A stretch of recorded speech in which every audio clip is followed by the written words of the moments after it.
গল্প please come. লেখনীতে মাসুমা মরিয়ম। প্রথম অংশ।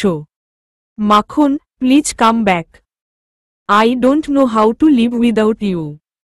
জোয়া জোরাজুরি করে খাট থেকে পাটা ফ্লোরে রাখা মাত্রই ইউভান কথাটা বলে।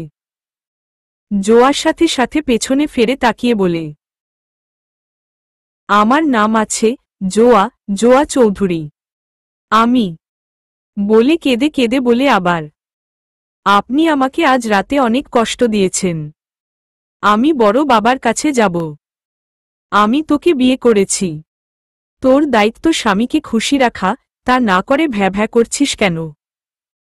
তোকে কি আমি খেয়ে ফেলতেছি যে তুই ভ্যা করছিস? আর শুধু বড় বাবা কেন করিস? আমি কি তোর বড় বাবার ছেলে না? আপনি ভালো না, আমি বাড়ি যাব। বড় বাবার কাছে যাবও আমি। এই ইউভান চৌধুরীর রাজ্যে কেউ একবার আটকে গেলে আর বের হতে পারে না। আমার দিকে এভাবে তাকাবি না, চোখে নেশা ধরে। আপনি কি চোখে গাঁজা চাষ করেন? চোখে কেন নেশা লাগে? ইউভান বুঝতে পারল, হবে না বউকে আদর করা। জোয়াকে শক্ত করে জড়িয়েছিল। গত 1 ঘন্টা ধরে জোয়া কাঁদছে। কাচের জানলা বেদ করে ঠান্ডা আসছে।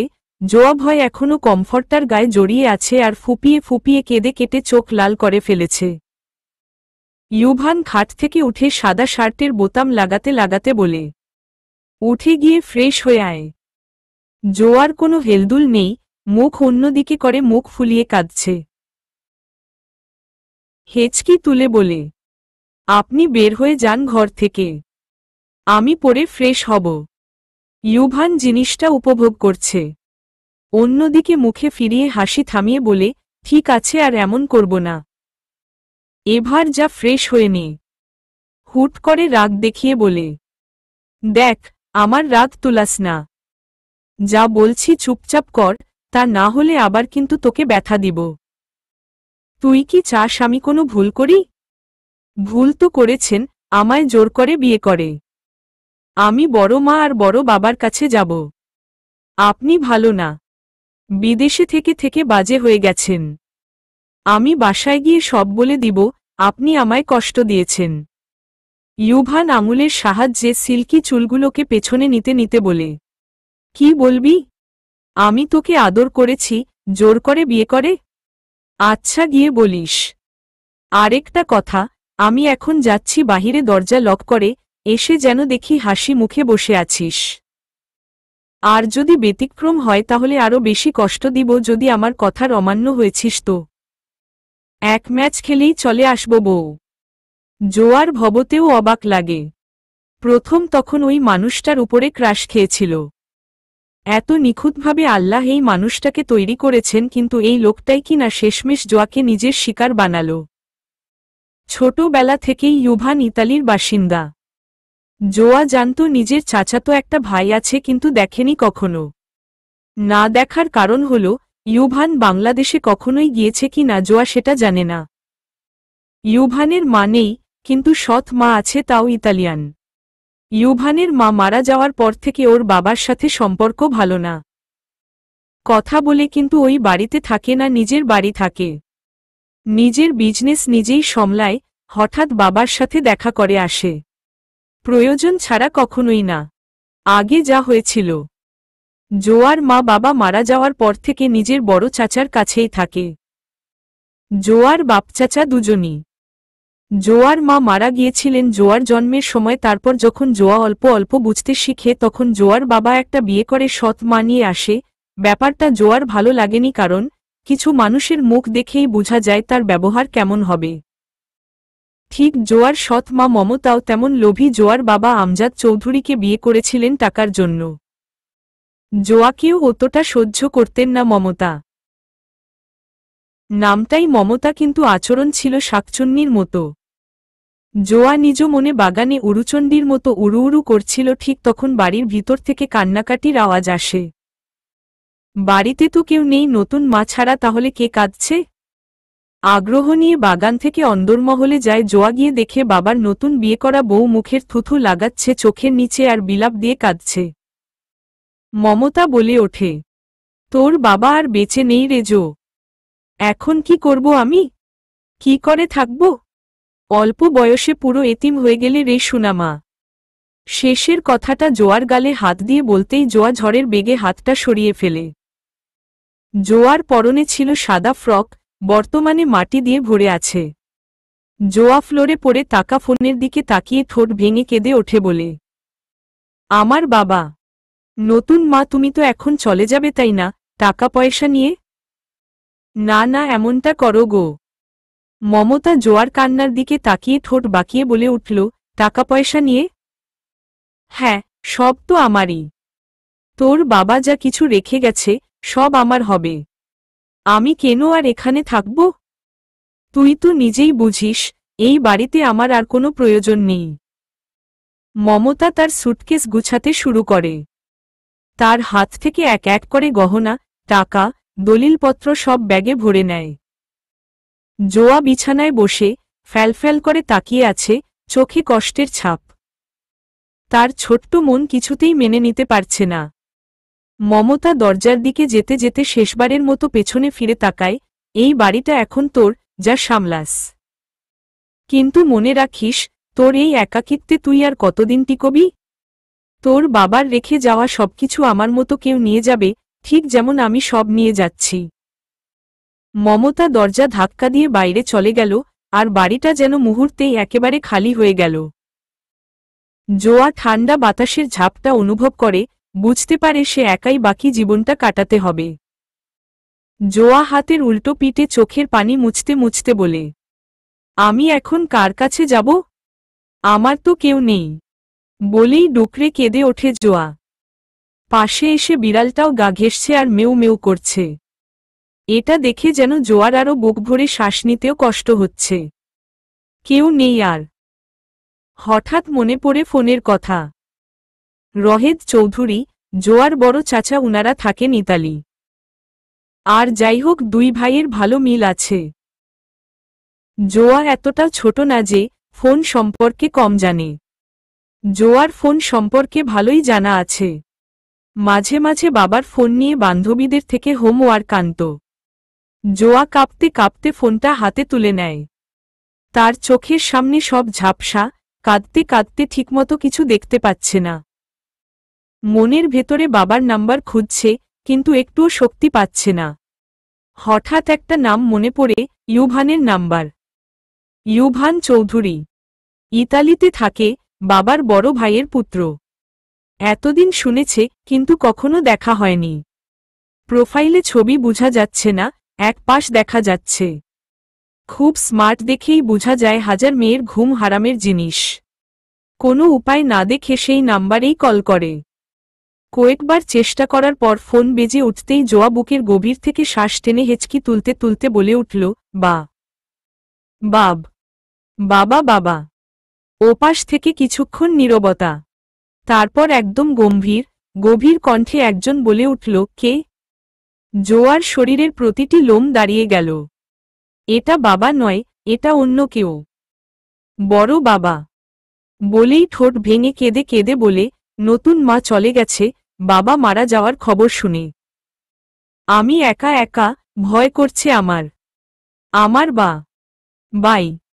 হেঁচকি তুলে কাঁদছে ফোনের ওপাশের মিষ্টি কণ্ঠে কথা বলা মেয়েটা। ইউভান কান থেকে ফোনটা সরিয়ে সামনে এনে নামটা ভালো করে দেখে মনেমনে আওড়ায়, এই নাম্বারে কখনো কল আসার কথা না। কিন্তু ওপাশের কণ্ঠটা শুনে বুকের ভিতর অজানা কিছু অনুভব হলো, সাথে ফর্সা ত্বকের লোমগুলো অজান্তেই দাঁড়িয়ে গেল। বুকের ভিতরটা মুচড়ে উঠল। তবুও গম্ভীর কণ্ঠে বলে, এই মেয়ে, কি বলছ? কাকে কল করেছ জানো? কোথায় কল করেছ? ওপাশ থেকে আধো আধো গলায় বলে, জানি না তো। আমার কেমন লাগছে। আমার বাবা কোথায়? আমার বাবা ছাড়া আর কেউ নেই তো। তো আমি কি করব? ননসেন্স। ফোন রাখো। টুংটুং শব্দ হল। জোয়াও নিরাশ হয়ে ফোনটা ফ্লোরে নিজের পাশেই রাখে। জোয়ার আদুরে বিড়াল পিলুকে কোলে নিয়ে বসে থাকে। মন খারাপ হলেই পিলু ওর সঙ্গী। অনন্ত এই মুহূর্তে একটা মেয়ের অনুভূতি কেমন হতে পারে? নেই মা, নেই বাবা, নেই কেউ। পুরো চৌধুরী মহল খালি পড়ে আছে, কারো কাছে যাওয়ার মতো নেই। বাবা মা চলে গেছে, এখন না হয় একা একা থেকে নিজেও মরে গেল। খাট থেকে কমফর্টার গায়ে জড়িয়ে বসে আছে কখন থেকে। জোয়া পিলুকে শক্ত করে জড়িয়ে ধরে বসে থাকে। বুকের ভেতরটা যেন ধ্বংসস্তূপের মতো ভারী হয়ে আছে। চোখের পানি থামছে না, আর মনটাও যেন কোনো আশা খুঁজে পাচ্ছে না। ফ্লোরে বসেই পিলুর উষ্ণতা অনুভব করে, কিন্তু তাতেও যেন কোনো সান্ত্বনা নেই। বিছানার দিকে যাওয়ার শক্তিও পাচ্ছে না। কিছুক্ষণ পর ধীরে ধীরে ক্লান্তিতে চোখের পাতা ভারী হয়ে আসে। জোয়া ফ্লোরেই শুয়ে পড়ে, পিলুকে বুকের কাছে নিয়ে। তার শরীর এতটাই অবসন্ন যে তার অজান্তেই ঘুম এসে যায়। পরের দিন সকালে হালকা রোদের আলো জানালার ফাঁক দিয়ে ঘরে এসে পড়ে। ঘুম ভেঙে যায় জোয়ার। সে ফ্লোরে শুয়ে আছে, ঠান্ডা মেঝের স্পর্শে শরীর একটু জমে গেছে। ধীরে ধীরে চোখ মেলে তাকায়, বুঝতে পারে পিলু তার পাশে বসে আছে, আর চারপাশে সব আগের মতোই নীরব। মনে পড়ে যায় গত রাতের কথা। বুকের গভীরে আবার একটা অদ্ভুত শূন্যতা অনুভব করে, আর তার সাথে আসে অনিশ্চয়তার ভয়। আজকে থেকে সে একাই এই বিশাল বাড়িতে। জোয়া হঠাৎ নিচে কারো গলা চেঁচিয়ে কথা বলতে শুনে চমকে ওঠে। বুকের ভিতরটা যেন অজানা উত্তেজনায় ধুকপুক করছে। সে ধীরে ধীরে নিচের দিকে তাকায়। মেইন দরজার দিকে তাকাতেই তার চোখে পড়ে একজন লম্বা, চওড়া গড়নের মানুষ দাঁড়িয়ে আছেন। রহেদ চৌধুরী, তার বড় চাচা। কিছু না ভেবেই জোয়া ছোট ছোট পায়ে দৌড়ে নিচে নেমে যায়। দরজার সামনে পৌঁছেই তার চোখ দিয়ে পানি ঝরতে শুরু করে। কোনো কিছু বলার আগেই সে ছোট্ট বাচ্চাদের মতো রহেদ চৌধুরীর দিকে ঝাঁপিয়ে পড়ে শক্ত করে জড়িয়ে ধরে। বাচ্চাদের মতো কান্নায় ভেঙে বলে ওঠে, বড় বাবা, তুমি এসেছ। আমার বাবা নেই, মা নেই, আমি একা। রহেদ চৌধুরী কিছুক্ষণ চুপচাপ দাঁড়িয়ে থাকেন, তারপর তার হাত দিয়ে জোয়ার মাথায় আলতো করে হাত বুলিয়ে বলেন, শান্ত হও মা, আমি আছি, আর কেউ তোকে একা ছাড়বে না। তিনি তার পাশে থাকা অ্যাসিস্ট্যান্টের, বাঙালি আসিফ, দিকে তাকিয়ে ইশারায় সবকিছু ঠিকঠাক আছে কি না দেখেন। অ্যাসিস্ট্যান্ট চুপচাপ তার পাশে দাঁড়িয়ে আছে, কিন্তু তার চোখে গভীর শ্রদ্ধার ভাব। রহেদ চৌধুরী জোয়াকে আলতো করে দূরে সরিয়ে মুখের পানিগুলো মুছে দেন, চলো ভেতরে গিয়ে বসি। সব ঠিক হয়ে যাবে। এখন থেকে আমি তোর পাশে আছি, ভয় পাস না। রহেদ চৌধুরীর আর সাহস হল না, নিজের ভাইয়ের কাফনের কাজ সম্পন্ন করেই ফিরেছেন বাড়িতে।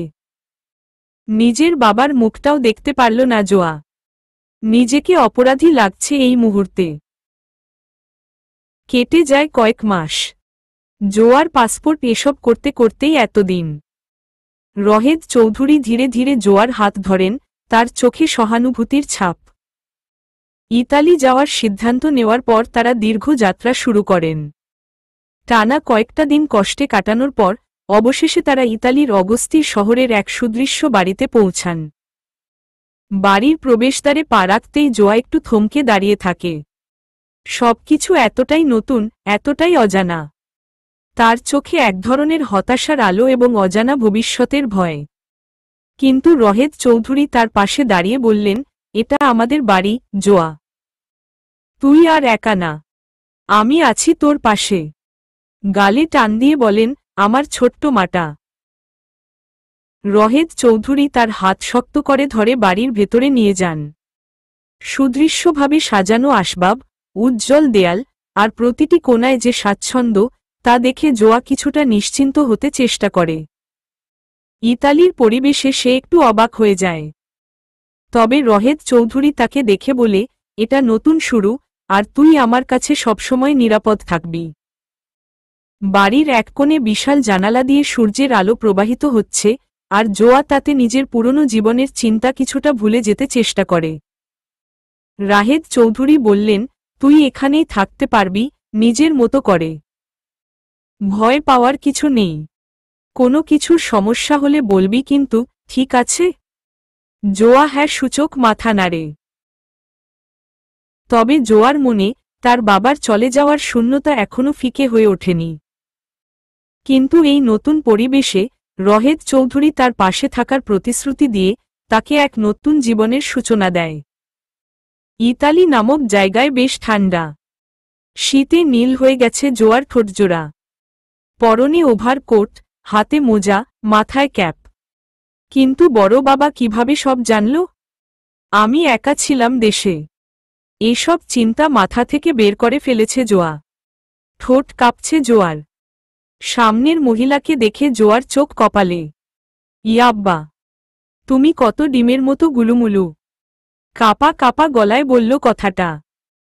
পাশ থেকে রহেদ চৌধুরী ফিক করে হেসে বলেন, তোর বড় মা, চিনতে পারছিস না? জোয়া নাক টানতে টানতে বলে, চিনেছি তো, এটা বড় মা। ছবিতে একরকম আর বাস্তবে আরেক রকম, একদম ডিমের মতো পোষা। জোয়া মাঝে মাঝে ফর্সাকে পোষা বলে। ফিওরেলা রহেদ চৌধুরীর দ্বিতীয় স্ত্রী পাক্কা বাংলা বলতে পারেন, তাই জোয়াকে আদুরি গলায় বললেন, চলো মা, ঠান্ডা লেগে গিয়েছে। রুমে গিয়ে আরাম করো, ঠিকমতো ঘুমাও গিয়ে। জোয়া গিয়ে জড়িয়ে ধরে বলে, আচ্ছা। আজ বাড়িতেই ক্লায়েন্টদের সাথে মিটিং করতে হচ্ছে। দেয়ালের সাথে বড় একটা ইউএসবি ক্যামেরায় টিভিতে ভিডিও কলেই কাজ হচ্ছে, কারণ বাহিরে যাওয়ার মতো না। আপনারা জানেন, আজকের দিনটা আমাদের জন্য অত্যন্ত গুরুত্বপূর্ণ। আমরা যে পথে এগিয়ে চলেছি, সেখানে একে অপরের সঙ্গে একযোগে কাজ করাটা জরুরি। আমি বিশ্বাস করি, আমাদের মিলিত প্রচেষ্টা এবং দক্ষতার মাধ্যমে আমরা সব লক্ষ্য অর্জন করতে পারব। এই প্রকল্পের লক্ষ্য শুধু সাফল্য অর্জন নয়, বরং আমাদের নিজেদের সীমাবদ্ধতা ছাড়িয়ে একটি নতুন দিগন্তে পৌঁছানো। আমি জানি, আমাদের সবাইকে একত্রিত হয়ে কাজ করতে হবে, কারণ আমরা একে অপরের শক্তি ও দক্ষতা থেকে শিখতে পারি। আমরা যে পরিকল্পনা তৈরি করেছি, তা শুধু সঠিক সময়ে কার্যকর হবে না, বরং সবার মধ্যে একে অপরের প্রতি শ্রদ্ধা ও সহযোগিতা তৈরি করবে। আমি নিশ্চিত, আমরা একসাথে সফল হব। এতটুকু বলে থামে। ইউভান চৌধুরী লুকাস। লুকাস নামটা সবাই ডাকে না, ইউভানই সবাই ডাকে। ক্লায়েন্টদের সাথে মিটিং শেষ। বর্তমানে ঘুমানোর প্রয়োজন। কে বলবে এই লোকটা ভিলেন? সবাই জানে নায়ক। সিল্কি চুলগুলো এলোমেলো হয়ে আছে, মারাত্মক লাগছে। কয়েকটা চুল নাক ছুঁই ছুঁই। কথাটা সত্য, ছেলেদের অর্ধেক সৌন্দর্য তাদের চুলেই। ইউভান আঙুলের সাহায্যে চুলগুলোকে পেছনে নিতে নিতে বলে, twinkle, twinkle, little star, how I wonder what you are, up above the world so high, like a diamond in the sky. যেই না সিঁড়ি বেয়ে উঠবে তখনই দরজা খোলার শব্দ কানে আসে ইউভানের। You guys, could not you find the time to come? আধুনিক দুতলা ভিলা, যার ছাদে ওঠার জন্য কাচের প্যানেল দিয়ে ঘেরা একটি আউটডোর স্পেস। ছাদটি সমতল এবং তার ওপর আছে একটি ডেকিং এরিয়া, যেখানে আরামদায়ক সোফা ও লাউঞ্জ চেয়ার রাখা। সন্ধ্যার দিকে সেখানে বসে সূর্যাস্ত উপভোগ করার জন্য ছোট একটি ইনফিনিটি পুলও রয়েছে। তবে আজ বসার মতো ওয়েদার না। বাড়ির সামনের দিকটা পুরোপুরি কাচের দেয়াল দিয়ে তৈরি, যা দিনভর প্রাকৃতিক আলো ভেতরে প্রবেশ করায়। দরজাটি লক সিস্টেম, কালো মেটালের ফ্রেমে ঘেরা বিশাল স্লাইডিং গ্লাস। জানালাগুলোতে রিমোট কন্ট্রোলড ব্লাইন্ডস আছে, যা প্রয়োজন মতো খোলা বা বন্ধ করা যায়। ভেতরে ঢুকতেই চোখে পড়বে একটি open space living room. Ceiling থেকে মেঝে পর্যন্ত বিস্তৃত কাচের দেয়ালের অপর পাশে একটি আধুনিক বাগান, ঝর্ণা দিয়ে সাজানো ছোট্ট জলপ্রবাহ, কৃত্রিম আলোর মায়া, আর পাথরের সরু পথ। মেঝেটি চকচকে পলিশড কংক্রিট, যার উপর ছড়িয়ে আছে মিনিমালিস্ট ডিজাইনের কালো আর ধূসর ফার্নিচার।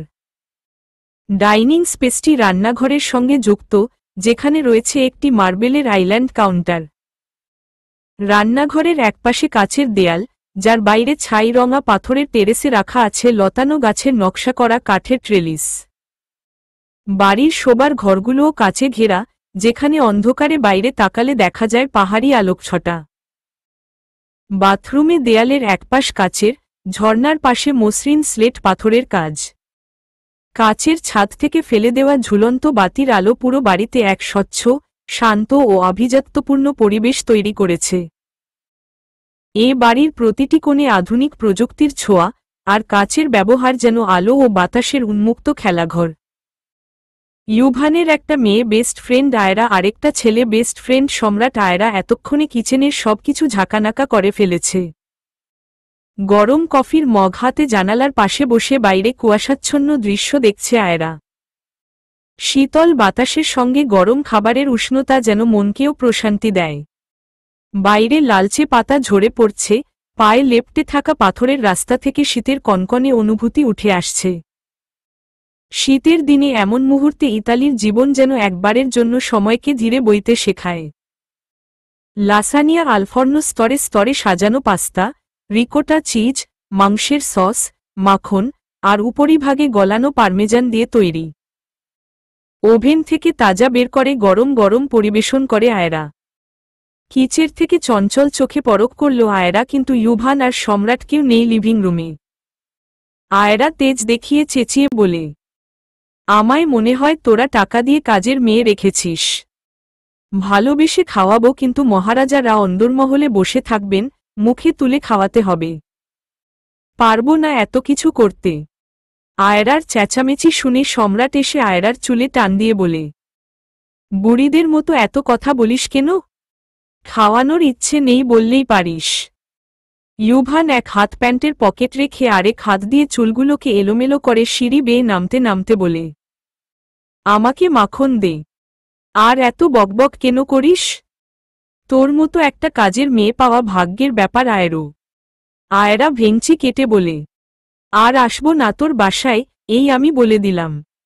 সম্রাট ফিসফিস করে বলে, তোর এই একটা কথা আর কত শুনতে হবে কে জানে।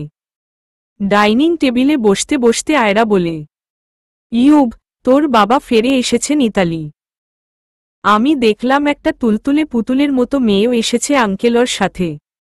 দেখতে অনেক মিষ্টি, আমার তো মন চেয়েছিল দুই গালে টুকুস করে চুমু খাই।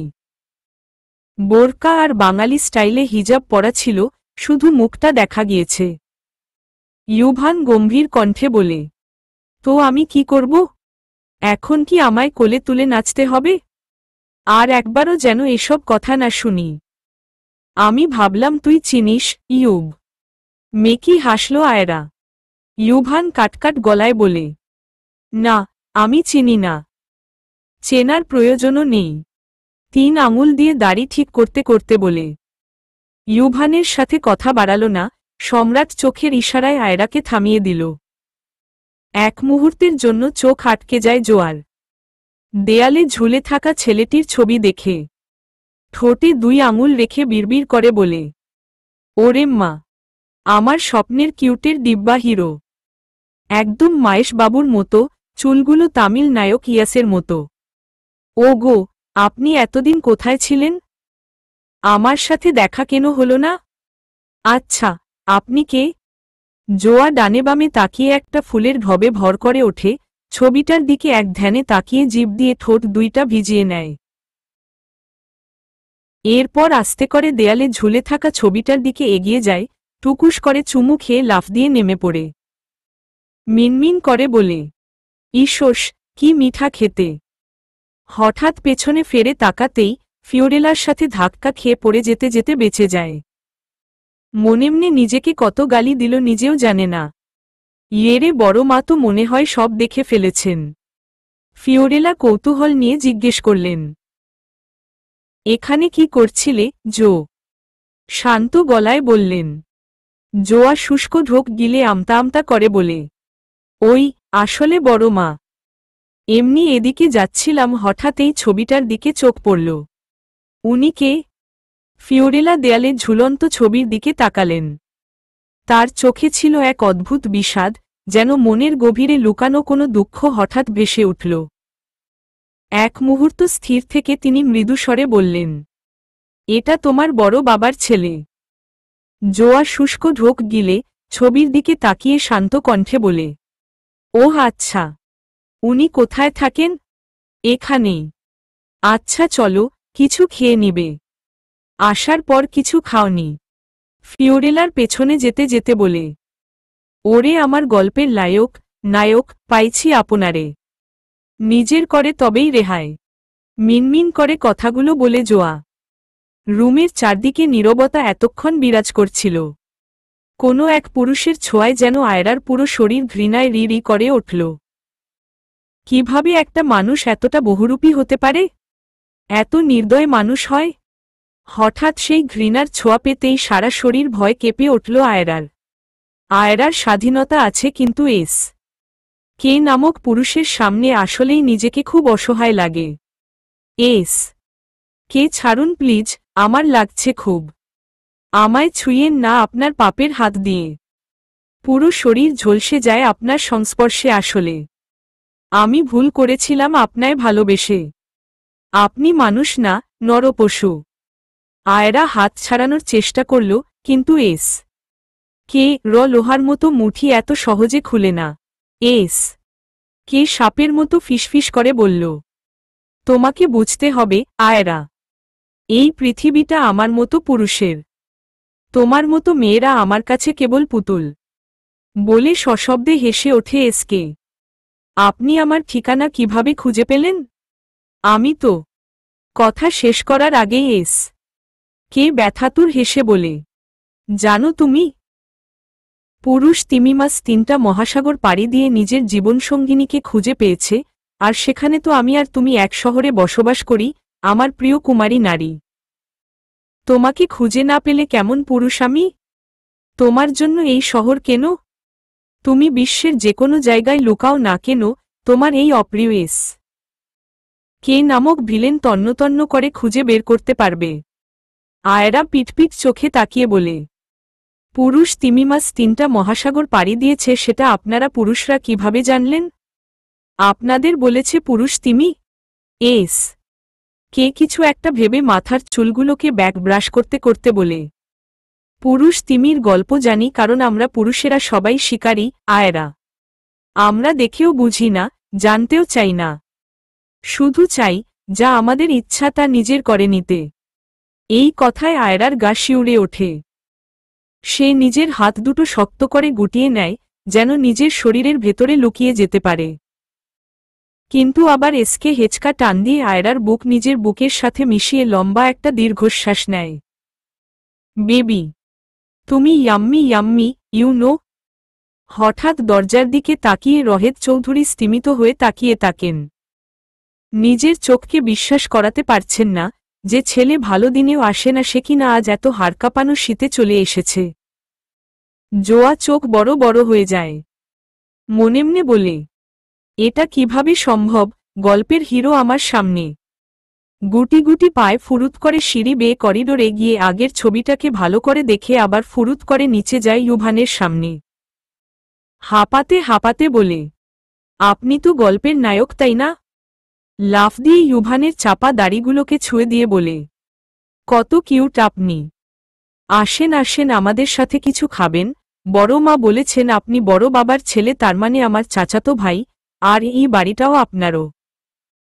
জোয়ার কাণ্ড দেখে রহেদ চৌধুরীর কপালে হাত। হাসতে ইচ্ছে করছে, কিন্তু ছেলের সামনে হাসতে পারছেন না। ইউভানের কোনো হেলেদুলে নেই। প্যান্টের 2 পকেটে 2 হাত ঢুকিয়ে মাস্তানের মতো ডিভানে গিয়ে পায়ের উপর পা তুলে বসে বলে, 1 কাপ ব্ল্যাক কফি। শুধু এটুকু বলে ফোনের দিকে মনোযোগ দেয়। জোয়া ছোট ছোট পা ফেলে কিচেনের দিকে পা বাড়াতেই ফিওরেলা বলেন, তোমার যেতে হবে না, কাজের লোক আছে জো।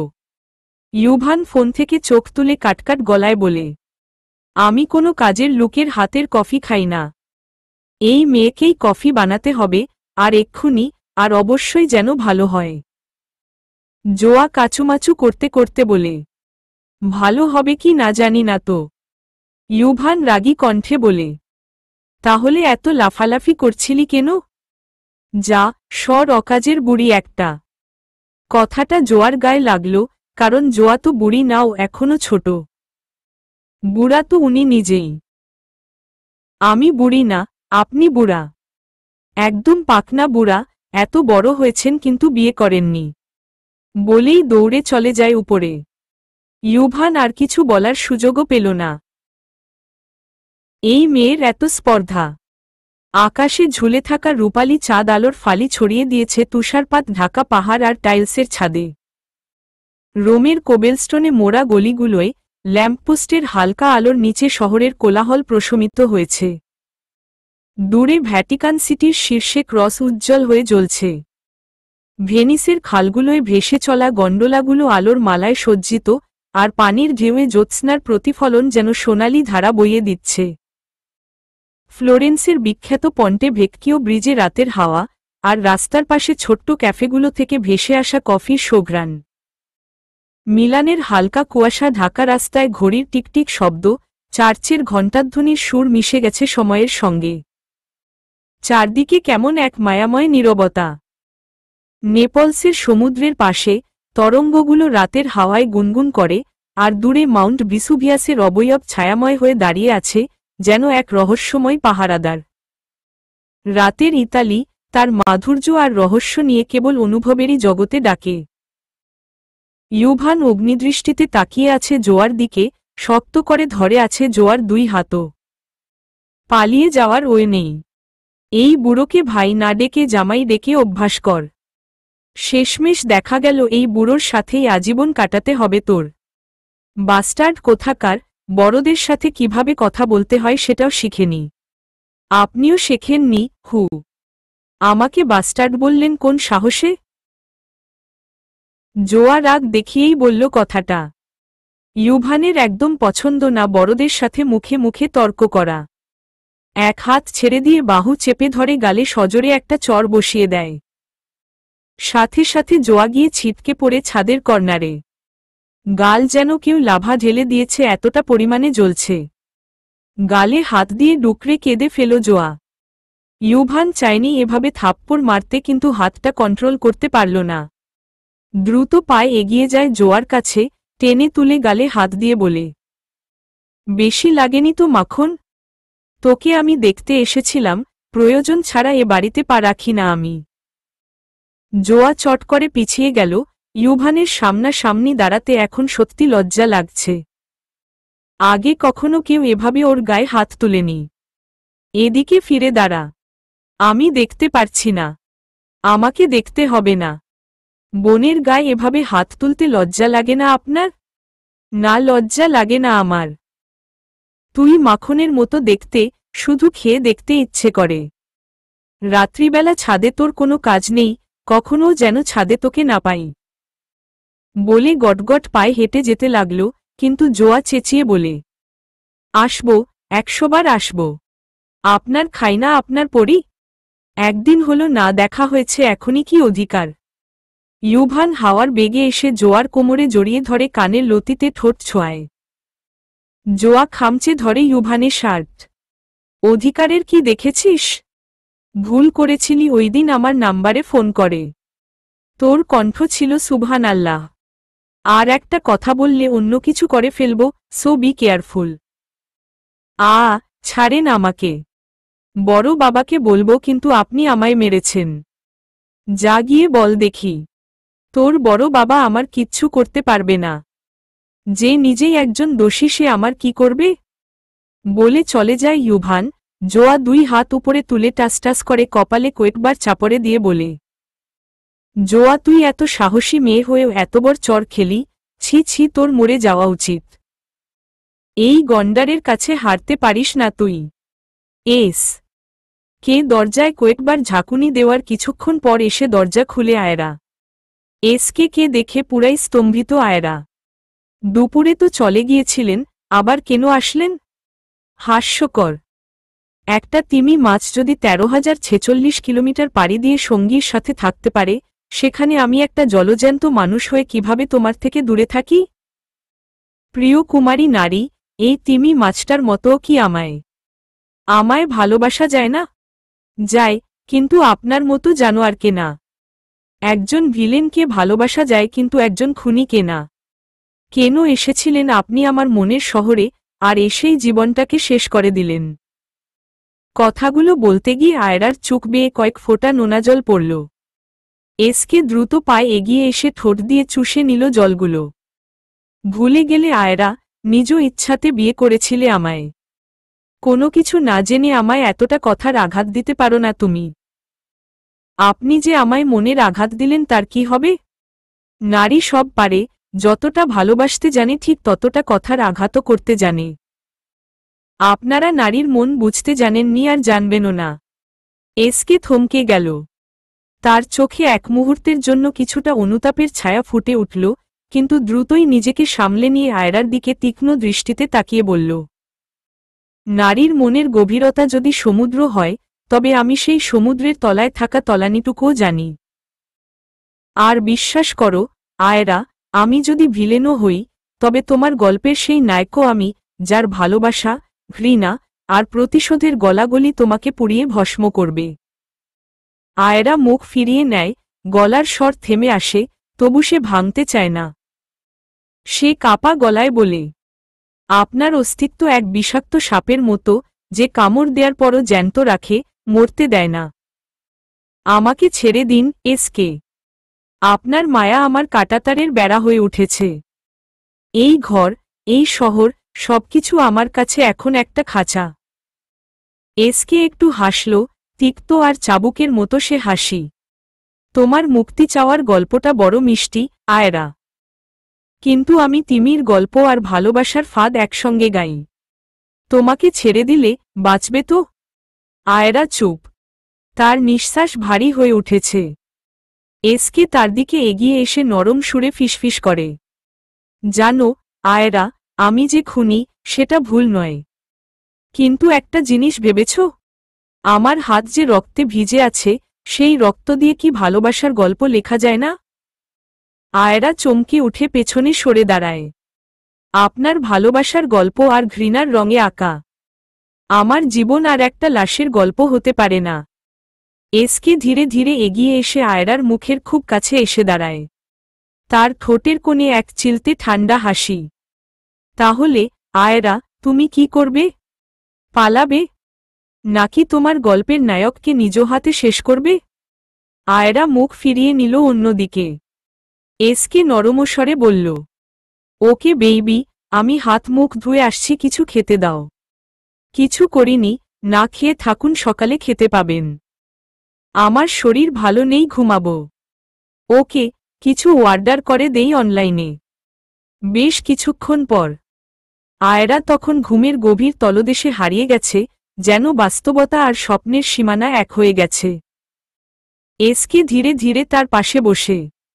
খাবারের প্যাকেটগুলো টেবিলে সাজানো, সুগন্ধ ছড়াচ্ছে ঘরে। কিন্তু আয়রার ঘুমন্ত মুখ দেখে এশকের হাত থেমে যায়। তার চোখে এক অদ্ভুত কোমলতা ভর করে, যা তার রুক্ষ স্বভাবের সাথে বেমানান। সে নিচু গলায় বলে, সবাই খায় শুধু ক্ষুধার জন্য, আর আমি খাই ভালোবাসার ছোঁয়া পেতে। তুমি কি জানো, আয়রা, তুমি আমার জীবনের একমাত্র খাবার।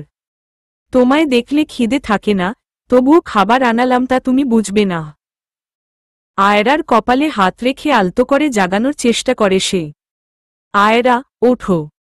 খেয়ে নাও, শরীর ভালো নেই বলে নিজেই বলেছিলে। খাওয়ার দরকার। আয়রা একটু সরে গিয়ে মুখ গুজে শুয়ে রইল। তার চোখের পাতা ভারী, তবু আধো ঘুমে বলে, এসকে, ভালোবাসার নামে সব শৃঙ্খল নয়। একটুখানি মুক্তি চাই আমি। একটু শান্তি। তার কণ্ঠে বিষাদের সুর স্পষ্ট। এশকের মুখ কঠিন হয়ে ওঠে, তবে সেই কঠোরতার ভেতরে এক ধরনের ক্লান্তি জমে থাকে। তোমার শান্তি যদি আমায় মেরে ফেলে আসে, তবে তাইই হোক। কিন্তু যতক্ষণ আমি আছি, তুমি না খেয়ে থাকবে না। সে আয়রার কাঁধে হাত রাখে, নরম হাতের উষ্ণতা আর রুক্ষ স্বরের বিরোধ যেন মিলে যায়। ওঠো, আয়রা। তোমার জন্য খাবার এনেছি। এটা শৃঙ্খল না, এটা যত্ন। খাবারটুকু নিয়ে তোমার সাথে বসতে চাই, কেবল মানুষ হয়ে, পশু হয়ে না। আশ্চর্য! আপনি কি আমায় শান্তিতে একটু ঘুমাতেও দিবেন না? না মানে কি সমস্যা আপনার? তোমার অতিরিক্ত কথায় আমার সমস্যা হয়, বেইবি। হা করো তো। আমার ক্ষুধা নেই, আপনি খান। যদি আর একটা কথা বলেছ তো। কি করবেন? মারবেন? মারেন। এসকে এক হাতে হেঁচকা টানে উড়ুতে মাথাটা আনে আয়রার, এক হাতে হাত দুইটা ধরে অন্য হাতে খাবার, কিন্তু আয়রা মুখ বন্ধ করে আছে। এসকে আর কিছু না ভেবে আয়রার ঠোঁটের কাছে নিজের ঠোঁট নেওয়ার আগেই আয়রা হা করে। এসকে টুকুস করে এক লুকমা দিয়ে দেয় আয়রার মুখে। বাজে লোক একটা। বেশি তেরিমেরি করলে এমনটাই করব। এখন চুপচাপ খেয়ে মেডিসিন নিয়ে ঘুমিয়ে পড়ো।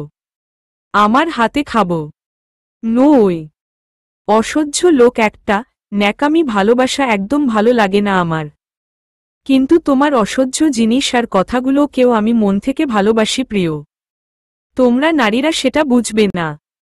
বোকা যে এজন্য বুঝবে না। রাত অনেক হয়েছে, শহরের অলিগলি অনেকটা শান্ত। কিন্তু জোয়ার শরীরে অসম্ভব জ্বর এসে ভর করেছে। ঠান্ডা পরিবেশে মানিয়ে নেওয়া কষ্টকর।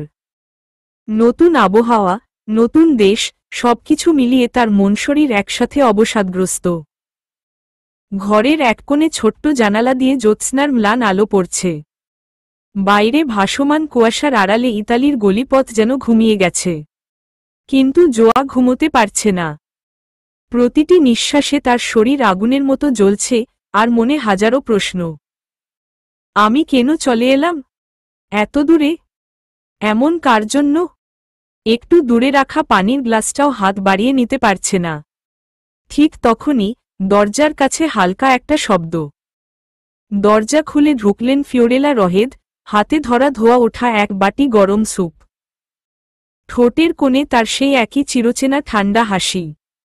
জোয়া, তোকে বলেছিলাম শীত আর জ্বর সামলাতে পারবে না। এই স্যুপটা খাও, আর কথা কম বলো।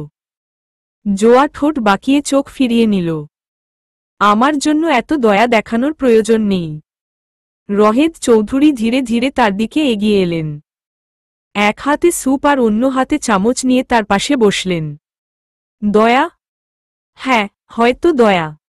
কিন্তু এই দয়া যখন নিজের লোককে নিয়ে করা হয়, তখন একে ভালোবাসা বলে। জোয়া গাল ফুলিয়ে বলল, আপনার ভালোবাসার মতোই আপনার স্যুপও নিশ্চয়ই বিষাদ। রহেদ চৌধুরী চামচ এগিয়ে দিল তার মুখের কাছে। এটা তুমি জানলে কি করে? খেয়ে দেখো। জোয়া গাল ফুলিয়ে স্যুপের গন্ধে একটু হালকা হল, কিন্তু বলল, আমি নিজে খাব। আপনি খাইয়ে দিতে পারবেন না, আপনি খুব ছোট। ও রহেদ চৌধুরী মুখ বাঁকা করে বললেন, ও, আজ মনে হচ্ছে তোর পেটে আমার জন্ম হয়েছে, আমরা তোকে জন্ম দেইনি। পাজি একটা। জোয়া ধপ করে বালিশে মুখ লুকায়। আপনি অসহ্য, ইউভান ভাইয়া, চলে যান ঘর থেকে। রহেদ চৌধুরীর সাথে উনার স্ত্রী অবাকের চূড়ান্ত সীমায়। ফিওরেলা তাড়াহুড়ো করে জোয়ার গলায় কপালে হাত গুজে বলেন, এতক্ষণ জ্বরের মধ্যে ইউবকে দেখছিল। এত জ্বর রহেদ, দেখো মেয়েটার শরীর জ্বলে যাচ্ছে। এতক্ষণ ইউব মনে করে কথা বলছিল। হায় উপরওয়ালা, তাড়াতাড়ি ডক্টরকে কল করো। সকালের সূর্যের আলো জোয়ার মুখে এসে পড়ছে। জোয়ার জ্বর এখনো সারেনি, ইচ্ছেও করছে না উঠে গিয়ে জানালার পর্দা আলোটা আটকে দিতে। শুধু মন চাচ্ছে কমফর্টার গায়ে দিয়ে শুয়ে থাকতে। একটু আগে রাহেদ চৌধুরী এসে কিছু খাইয়ে দিয়েছেন, সাথে মেডিসিনও। রহেদ চৌধুরী অফিসে চলে যাওয়ার পরই জোয়ার মনটা খারাপ হয়ে গেল। কেউ নেই ওকে দেখার মতো। ফিওরেলার মা অসুস্থ, বাঁচবে নাকি মরবে গ্যারান্টি নেই। যাওয়ার সময় জোয়াকেও সাথে নিয়ে যেতে চেয়েছিলেন, কিন্তু ওর দাঁড়ানোরও ক্ষমতা নেই।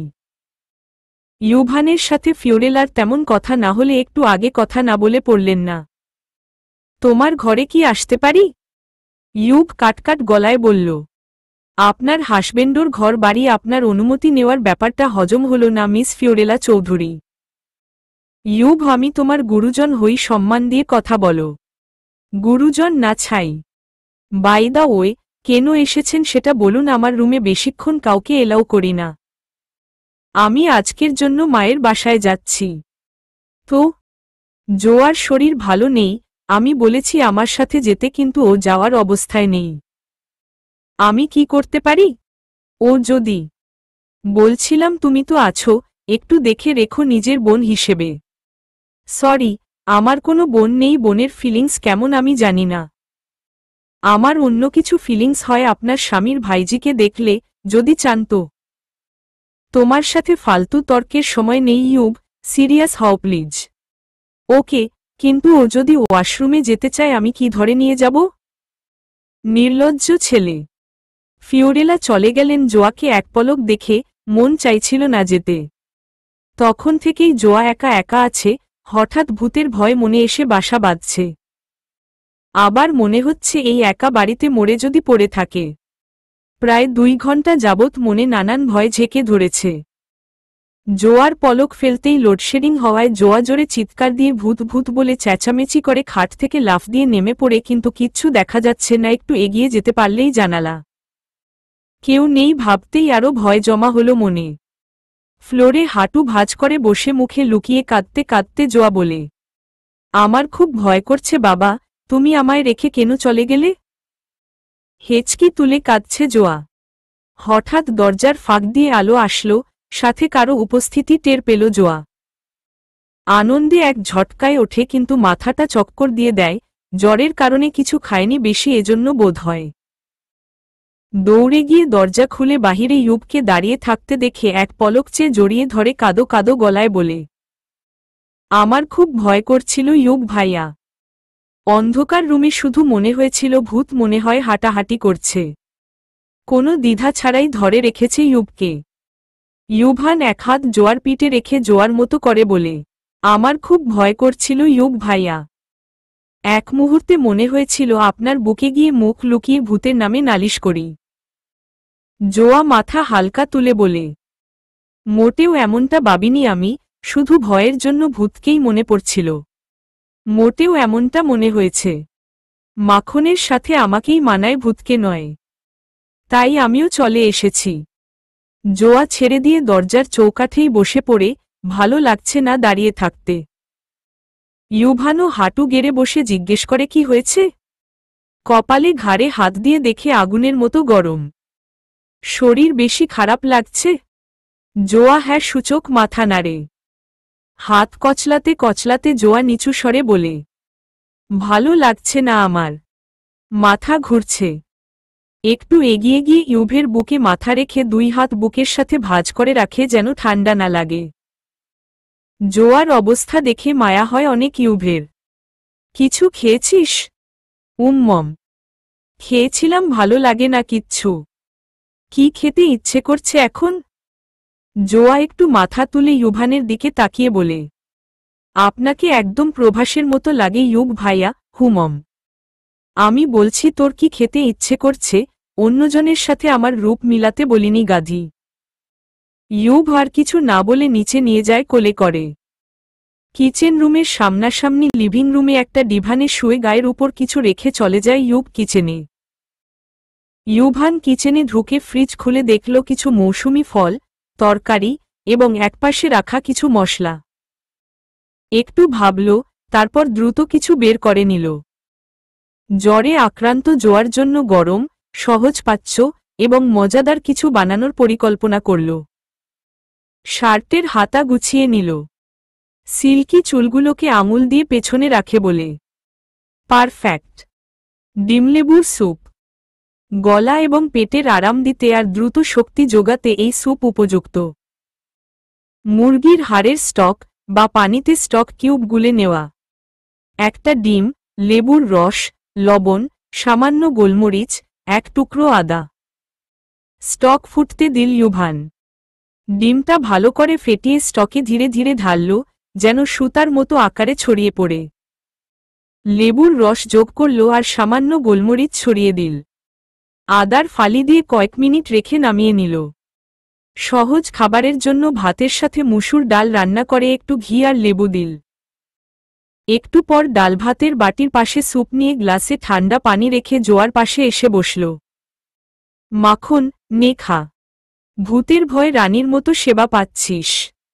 আর একদিনের জন্য আমি না হয় প্রভাসী হলাম। জোয়া ক্লান্ত চোখে তাকাল, তবে ঠোঁটের কোণে এক চিলতে হাসি লুকাতে পারল না। প্রভাস বুঝি এভাবে রান্নাও করতে জানে? আমি কি জানি, তুই ভালো জানিস। তুই আমায় কার সাথে তুলনা করলি? জোয়া আর কিছু বলল না, উঠতে চাইলে আবার ধূপ করে ডিভানে গা এলিয়ে দিয়ে ভাঙা গলায় বলে, ভালো লাগছে না উঠতে। ইউব তার বাটির পাশে সুপের চামচ ঠক ঠক শব্দে ঠুকতে ঠুকতে বলল, উঠতে লাগবে না, রানীজি। আমি নিয়ে খাওয়াবো। নে, মুখ খোল। জোয়া গুটিয়ে থাকা চাদরের ভেতর থেকে মাথা বের করে বলল, আমার হাতটাত নেই নাকি? নিজেই খেতে পারব। ইউব চোখ ছোট করে বলল, ওই যে ভূতের ভয়ে জড়িয়ে ধরলি, তখন তো বেশ হৃষ্টপুষ্ট লাগছিলি। আর এখন হাত নেই? ন্যাকামো করিস না। জোয়া লজ্জায় চোখ নামিয়ে বলল, ভয় পেলে সবাই তো একটু ভরসা খোঁজে। মিনমিন করেই বলল। ইউব মুচকি হেসে চামচ এগিয়ে দিল। এখন নে, খা। এই রাজা ভূতের রান্না করা স্যুপ। ঠান্ডা হয়ে গেলে আর খেতে ভালো লাগবে না। জোয়া মুখ খোলার আগেই ফিসফিস করে বলল, ভূতগুলো এমন সেবা পেলে তারা আর কারো ঘাড়ে বসতে চাইবে না। ইউব একটা শুষ্ক হাসি সামলে বলল, ভূতগুলো এমন মাখন মাখন হলে আমি নিজেই ওদের সেবা করতাম। জোয়া এক চামচ গিলেই চোখ বড় বড় করে বলল, এটা আপনি বানিয়েছেন? মম করলাম, একজনের জন্য শিখে রেখেছিলাম। এতটা ভালো রান্না কিভাবে করলেন? আমার বিশ্বাস হচ্ছে না আপনার মতো গুঙ্গাও রাঁধতে পারে। হা হা হা। আমি কি গুঙ্গা? থাপড়িয়ে কি করব চিনি সামায়? জোয়া জিহ্বায় কামড় দিয়ে বলে, মুখ ফসকে বেরিয়ে গেছে, সরি। আচ্ছা, কিভাবে করলেন এটা? ইউব মুখ ঘুরিয়ে বলে, সিক্রেট। রান্না করতে গেলে হৃদয় একটু বড় করতে হয়, বুদ্ধু। জোয়া আর প্রশ্ন করল না। মুখে এক টুকরো শান্তির হাসি রেখে স্যুপ খেতে লাগল। বাইরে থেকে ভেসে আসা ঠান্ডা বাতাস আর মেঘলা আকাশের মতোই মনে যেন নরম একটা সুর বাজতে শুরু করেছে। এই হলো বিপত্তি। জোয়া ঔষধ খেতে চায় না। ইউভান অনেকবার জোরাজুরি করেছে, তবুও কাজ হল না। না পেরে ইউভান ডিভানের উপর ওঠে, হাঁটু দুই দিকে ভর দিয়ে জোয়ার পেটের উপর বসে বলে, এখন হা কর। যদি হা না করছিস তাহলে তোর গলা টিপে ধরব আমি, পরে দম বন্ধ হয়ে ইন্নালিল্লাহ হয়ে যাবি। জোয়ার কেমন অস্বস্তি লাগছে ইউভানের এভাবে বসাতে। জোয়ার সত্যি এখন একদম মন মানছে না ওষুধ খেতে। ছলো ছলো চোখে তাকিয়ে বলে, দেন। কি? ঔষধ? নে, হা কর। ঈশ্বরে, আমার হাতে দেন না কেন? ঈশ্বরে, অসুস্থদের এভাবে সেবা করতে হয় জানিস না? না, না। কি না? কিছু না, হা কর। জোয়া চুপচাপ হা করল। ইউভান চামচে তুলে ওষুধটা তার মুখে দিয়ে দিল। গলার কাছে ওষুধের তিতা স্বাদ ছড়িয়ে পড়তেই জোয়ার মুখটা বেঁকে গেল। চোখে পানি চলে এল। এটা তো জেনোসাইড। আপনি মানুষকে খুন করার সবরকম পদ্ধতি জানেন, তাই না? মুখ ভরে পানি ঢেলে জোয়া বলল। ইউভান নিজের কোমরের জায়গায় হাত রেখে বিজয়ীর হাসি দিয়ে বলল, খুন করার পদ্ধতি একটাই, তোর মতো বদমাশ রোগীদের জোর করে ওষুধ খাওয়ানো। জোয়া ঠোঁট ফুলিয়ে বলল, এভাবে জোর করেছেন বলে বিচার দেব আপনার নামে। ও, তাই নাকি? কার কাছে? আল্লাহর কাছে। ইউব একটা মুহূর্ত থেমে জোয়ার চোখের দিকে তাকাল। ঠান্ডা বাতাসের মতোই নরম গলায় বলল, আল্লাহ? তিনি তো জানেন কার মনে কি আছে। আমি যদি তোর যত্ন করার জন্য জোর করি, তাহলে কি তুই বিচার চাইবি?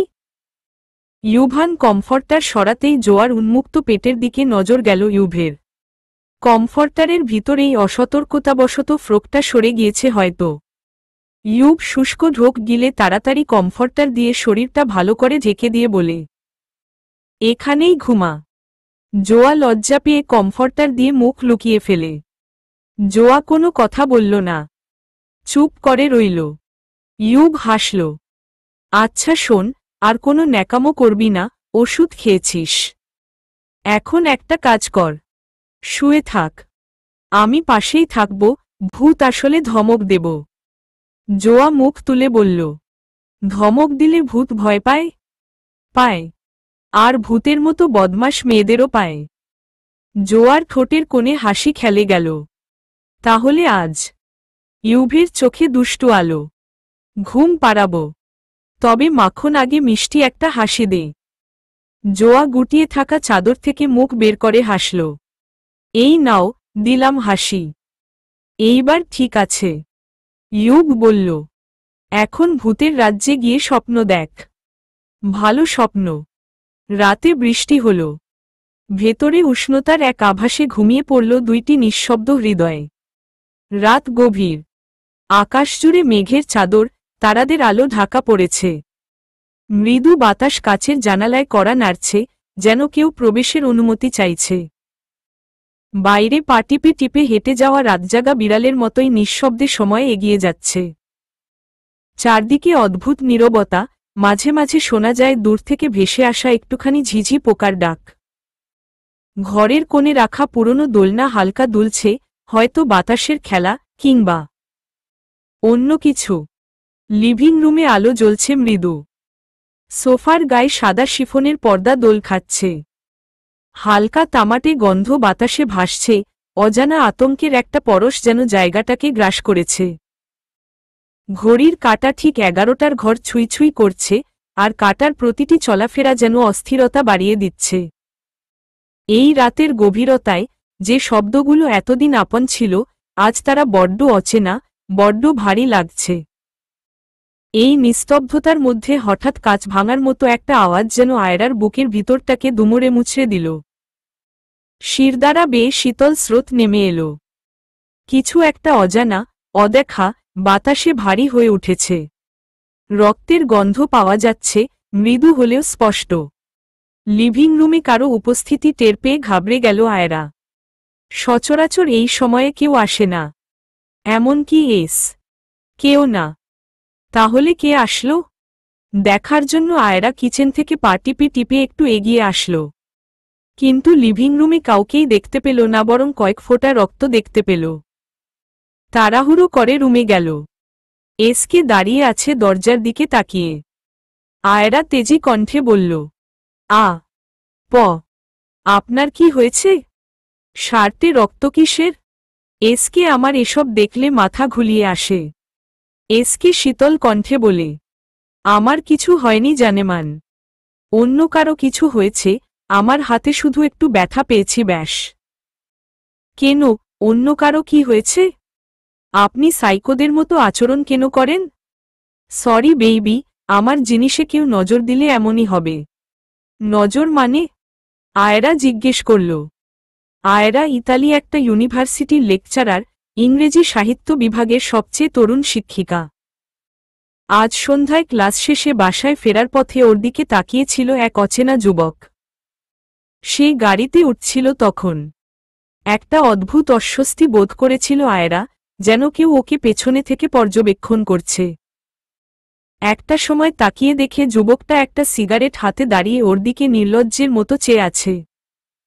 ও ঘাড় ঘুরিয়ে চলে গিয়েছিল, তবে ভিতরে ভিতরে খানিকটা ভীত ছিল।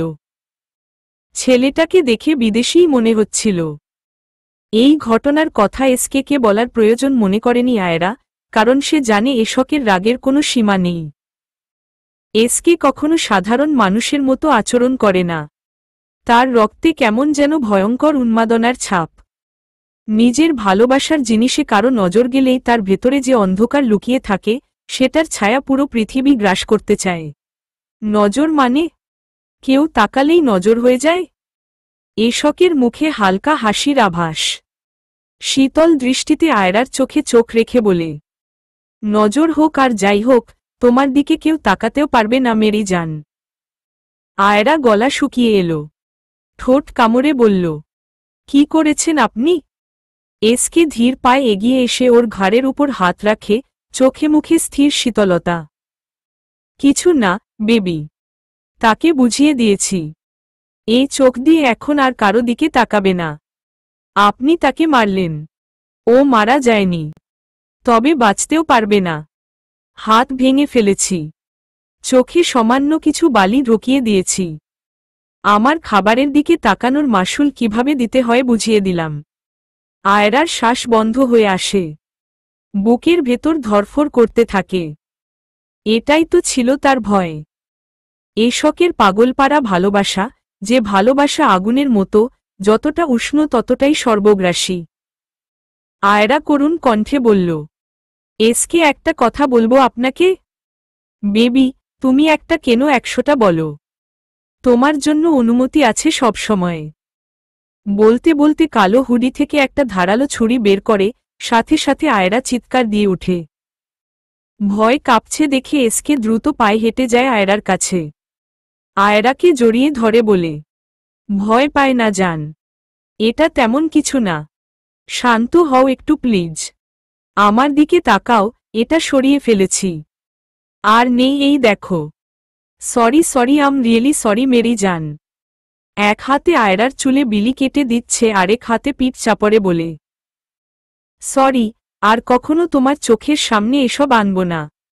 আয়রার চোখ বন্ধ হয়ে আসে, শরীর থরথর করে কাঁপছে।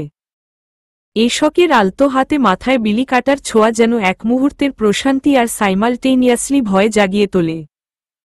তার নিঃশ্বাস ভারী হয়ে আসে, তবু কিছু বলার চেষ্টা করে। কণ্ঠস্বর দুর্বল, ভাঙা। আপনি এমন কেন? সবসময় এমন করবেন? এশকের চোখে এক ধরনের অদ্ভুত প্রশান্তি খেলে যায়, যেন আয়রার ভয়েই তার প্রশ্রয়ের স্থান। ধীরে ধীরে হাসে, এমন একটা হাসি যেটা তীব্র ভালোবাসার মায়া আর হিংস্রতার মিশেল। তুমি জানো না আয়রা, তোমার জন্য আমি কি করতে পারি। তোমার দিকে কেউ তাকালে আমার ভিতরের আগুন জ্বলে ওঠে। তুমি তো শুধু আমার, আমিও চাই আমি শুধু তোমার হই। কিন্তু এভাবে কাউকে। জানেন, একটা অজানা শঙ্কায় সব সময় থাকি, এই আপনি আমায় মায় বাঁধলেন, আমিও মায় পড়লাম, কিন্তু আমার আপনিটা যদি কোনোদিন আমার না হন, আপনার সাথে আমার কত পথ চলা যে বাকি থেকে যাবে। কত কথা রয়ে যাবে না বলা। জানেন, আপনি যদি চান তাহলে আমার এই সবগুলো আশাই পূর্ণ হওয়া সম্ভব। ভেঙে দেন না পৃথিবীর মানুষের গড়া নিয়মটা। আল্লাহ বলেছেন তার বান্দা যদি তার কাছে কিছু চায় তাহলে অবশ্যই পায়, তাই আমার সাথে আপনিও একবার চান না আল্লাহর কাছে আমাদের এই অনিশ্চিত ভবিষ্যতের একটা সুন্দর পূর্ণতা। এসকে আয়রার ঠোঁটের খুব কাছে মুখ নিয়ে আসে, কিন্তু ছোঁয় না। তার শ্বাস যেন আয়রার আত্মার মধ্যে ঢুকে যায়। মৃদু কণ্ঠে ফিসফিস করে, এভাবেই ভালোবাসতে পারি আমি। আমার ভালোবাসা আগুনের মতো পুড়িয়ে ছারখার করে দেয়। আর কেউ যদি সেই আগুনের কাছে আসে, তুমি কি ভাবো তাকে বাঁচতে দেব? আয়রা পূর্ণতা পাবে তুমি একদিন, পাবে একদিন। এশকের বুকে মাথা রেখে শার্ট খামচে ধরে। আয়রার কাপা কাপা কণ্ঠে বলে, তাহলে আমাকে পুড়িয়ে দেবেন? আপনি কেন বুঝেন না, এসকে আপনাকে আমিও একসময় ভালোবাসতাম। এসকে থেমে যায়। তার চোখের এক কোণায় মেঘ জমে, কিন্তু মুখের চেহারায় এখনো সেই ভয়ানক শান্তি। পুড়িয়ে দেব না। আমি আগুন হব, তুমি আমার আলো। এখন ঘৃণা করো, কিন্তু একদিন তুমিও নিজেকে ঘৃণা করবে আমাকে হারিয়ে। এতক্ষণ শরীরে উষ্ণতা ছিল, হঠাৎ ঠান্ডা অনুভব করতেই জোয়ার ঘুম ভেঙে যায়। খেয়াল করে লিভিং রুমে সেই যে দুপুরে ঘুমিয়েছিল এখনো আছে। অতর্কিত মনে পড়ে, ইউভানের বুকে মাথা রেখে ঘুমিয়েছিল, কিন্তু উনি কোথায় গেল হঠাৎ? জ্বরের ঘোরে কিচ্ছু মাথায় নেই। বড় মা আসেনি এখনো উনার মায়ের বাসা থেকে? এসব ভাবতে ভাবতে ফিওরেলার রুমে যায়, কিন্তু কেউ নেই, এমনকি ফিওরেলা যে জামা পরে গিয়েছেন সেগুলোও নেই। জোয়া বুঝে যায় এখনো আসেননি, আর বড় বাবাও হয়তো অফিস থেকে ওখানে চলে গেছেন। এসব ভাবতেই জোয়ার মাথা আবার চক্কর দিয়ে ওঠে। সাথে সাথে কিছু ধরে ফেলে। চোখ তুলে তাকাতেই দেখতে পায় ইউভান তিক্ত দৃষ্টিতে তাকিয়ে আছে। ইউভানের চোখে সেই দৃষ্টি এক অন্ধকার, তীক্ষ্ণ তাচ্ছিল্য, তার শিরদাঁড়ায় ঠান্ডা স্রোত বইয়ে দেয়। কিছুক্ষণ শব্দহীন স্তব্ধতা, ঘড়ির টিকটিক শব্দ পর্যন্ত যেন অসহনীয় লাগে। জোয়া ধীরে ধীরে মুখ তুলে বলে, আপনি কোথায় গিয়েছিলেন? ইউভান গম্ভীর কণ্ঠে বলে, তসবিহ সহ পড়ছিলাম। পড়বি? আয় আমার কাছে। আপনি তাসবিও পড়েন? ও মা গো মা, এভাবে আমার দিকে তাকিয়ে কথা বলবি না। চোখ দুইটা খুলে মার্বেল খেলব পড়ে। এরপর অন্ধ মেয়ের সাথেই আমার মধুরাত কাটাতে হবে। তোর সাথে দেখা হওয়ার পর থেকে বহুত ভদ্র হওয়ার চেষ্টা করছি, কিন্তু বিশ্বাস কর মাখন পারছি না রে, পারছি না। বলতে বলতে সিঁড়ি বেয়ে নিচে নামে। জোয়া ধীরে পায়ে এগুচ্ছে, কিন্তু সাহস দিচ্ছে না আর ইউভানের সামনে যেতে। সিঁড়ির রিলিং ধরে দাঁড়িয়ে আছে, অসহায় দৃষ্টিতে তাকিয়ে আছে কিচেনের দিকে। কিছু খেতে ইচ্ছে করছে কিন্তু কিছুই তো নেই। হঠাৎ ইউভানের কণ্ঠ কানে পৌঁছাতেই সেদিকে তাকায়। ইউব ডিভানে পায়ের উপর পা তুলে বসে আছে, জোয়ার দিকে তাকিয়ে। প্লিজ কাম মাখন। ভয় পাচ্ছিস কেন? এদিকে আয়। আমি মাখন না। মাই নেম জোয়া সুন্দরী। এহহ, তুই সুন্দরী কে বলল? তোর মতো আর একটাও কুৎসিত নেই আমার দেখা মতো। কে বলল আমি কুৎসিত? জানেন আপনি, আমায় একটা ছেলে অনেক ভালোবাসত। বলে অন্যদিকে মুখ ঘুরিয়ে নেয়। কি বললি? ছেলেটার নাম বলতো একবার। আর আমার কাছে আয় বলছি। মনে নেই? মনে করিয়ে দিব, সমস্যা নেই, কিন্তু আমার কাছায়। আমি উঠলে কিন্তু কাঁদবি শিওর। জোয়া ধীরে ধীরে নিচে নামে। ইউভান কেমনভাবে যেন তাকাচ্ছে, একবার ফোন দেখছে আরেকবার জোয়াকে দেখছে। জোয়া ইউভানের তাকানো দেখে একবার ঢোক গিলে। ডিভানে না বসে ইউভানের মুখোমুখি নিচে বসে। জোয়া কয়েকটা শুষ্ক ঢোক গিলে বলে, ডাকলেন কেন? উপরে উঠো। ভয় ভয় উঠে দাঁড়ায়। ডিভানে বসে ইউভানের দিকে দৃষ্টি ফেলতেই বুক ধক করে উঠে। না মানে, আপনার দিকে তাকাইনি তো। তাহলে কার দিকে তাকাচ্ছিলি? জোয়া মনেমনে বলে, এহহ হালা ভূত কোথাকার। যাতে মাতাল তালে ঠিক, এটাকেই বলে। আমার দিকে সবসময় তাকিয়ে থাকে আর আমি তাকালেই নজর লেগে যাবে। কুত্তা বাসা। মুখ সামলা, থাপড়িয়ে গাল লাল করে ফেলব। কি গালি দিলি আমায় বল? জোয়া এক মুহূর্ত থমকে থাকে, ভ্রু কুচকে ফিসফিস করে বলে, আপনার কানে সিসি ক্যামেরা লাগিয়েছেন নাকি গো? ইউভান চোখ সরু করে। ঠিক মতো বল। কি বলেছিলি? বলেছি আপনি একটা কুত্তা বাসা। কুত্তা বাসা মানে কি? জোয়ার সাথে সাথে দুই হাত দিয়ে মুখ চেপে ধরে বলে, ইন্নালিল্লাহ ভাইয়া, আমি এটা বলতে চাইনি। বলতে চেয়েছি অন্য কিছু, এটা মুখ ফসকে বেরিয়ে গেছে, সরি। কাদো কাদো গলায় বলল কথাগুলো। ইউভান ঠান্ডা দৃষ্টিতে তাকিয়ে থাকে কিছুক্ষণ, তারপর শান্ত কণ্ঠে বলে, তাহলে তুই কি ওই কুত্তার গলায় বাঁধা ঘণ্টা? যেখানেই যাবি টুং টুং করে আওয়াজ দিবি। ইউভান উঠে দাঁড়ায়, আগ্নিদৃষ্টিতে তাকিয়ে আছে। জোয়া চমকে যায়, চোখ বড় বড় করে ফেলে। আপনার সাথে কথা বলতেই ভয় করে। একটা বলতে গিয়ে আরেকটা বলে ফেলি, সরি। আমার খিদে চো চো করছে পেটে। আয় আমার কাছে আয়, থু থু খাইয়ে দেই আমার। ছি ইয়াক। এত বাজে আপনি। এসব কি বলেন? শুধু তোর জন্য এসব কথা, অফার ছাড়া এগুলো কথা। মাতাল মাতাল লাগছে, দূর হ আমার সামনে থেকে। একবার কিচেনে যাওয়ার জন্য পা বাড়ায়, আরেকবার কি যেন ভেবে আবার ইউভানের দিকে তাকিয়ে পিছু হাঁটে। কতক্ষণ ওভাবেই দাঁড়িয়ে থাকল, তারপর কিছু একটা ভেবে ডিভানের দিকে তাকায়। পেট চো চো করলেও সাহস করে কিছু করতে পারে না। এক হাতে পেট চেপে আরেক হাতে চুল ঠিক করতে করতে ছেচড়ার মতো এসে ইউভানের পাশে ইনোসেন্ট মুখ করে বসে। ইউভান কানে হেডফোন গুজে রেখেছে। ভ্রু সামান্য কুঁচকে আছে, ঠোঁটের কোণে হালকা হাসি, চোখ দুটো বন্ধ। জোয়া একটু ঝুঁকে দেখে, এই মুরগি তো রোমান্টিক গান শুনছে। কিছু বলবি? আপনি কিভাবে বুঝলেন আমি বসে আছি? আমি তো চুপচাপ বসেছিলাম। মাখনের গন্ধ যে তীব্রতাই। জোয়ার মুখটা ফ্যাকাশে হয়ে যায়। মাখন শব্দটা শুনলেই লজ্জা লাগে। তবুও তোর ভয় করছে না আমার সামনে বারবার আসতে? শুয়া থেকে উঠে বসে ইউভান, গম্ভীর কণ্ঠে। জোয়ার উড়ুতে এক পা রেখে আরেক পা মাটিতে রেখে। ভয় কেন করবে?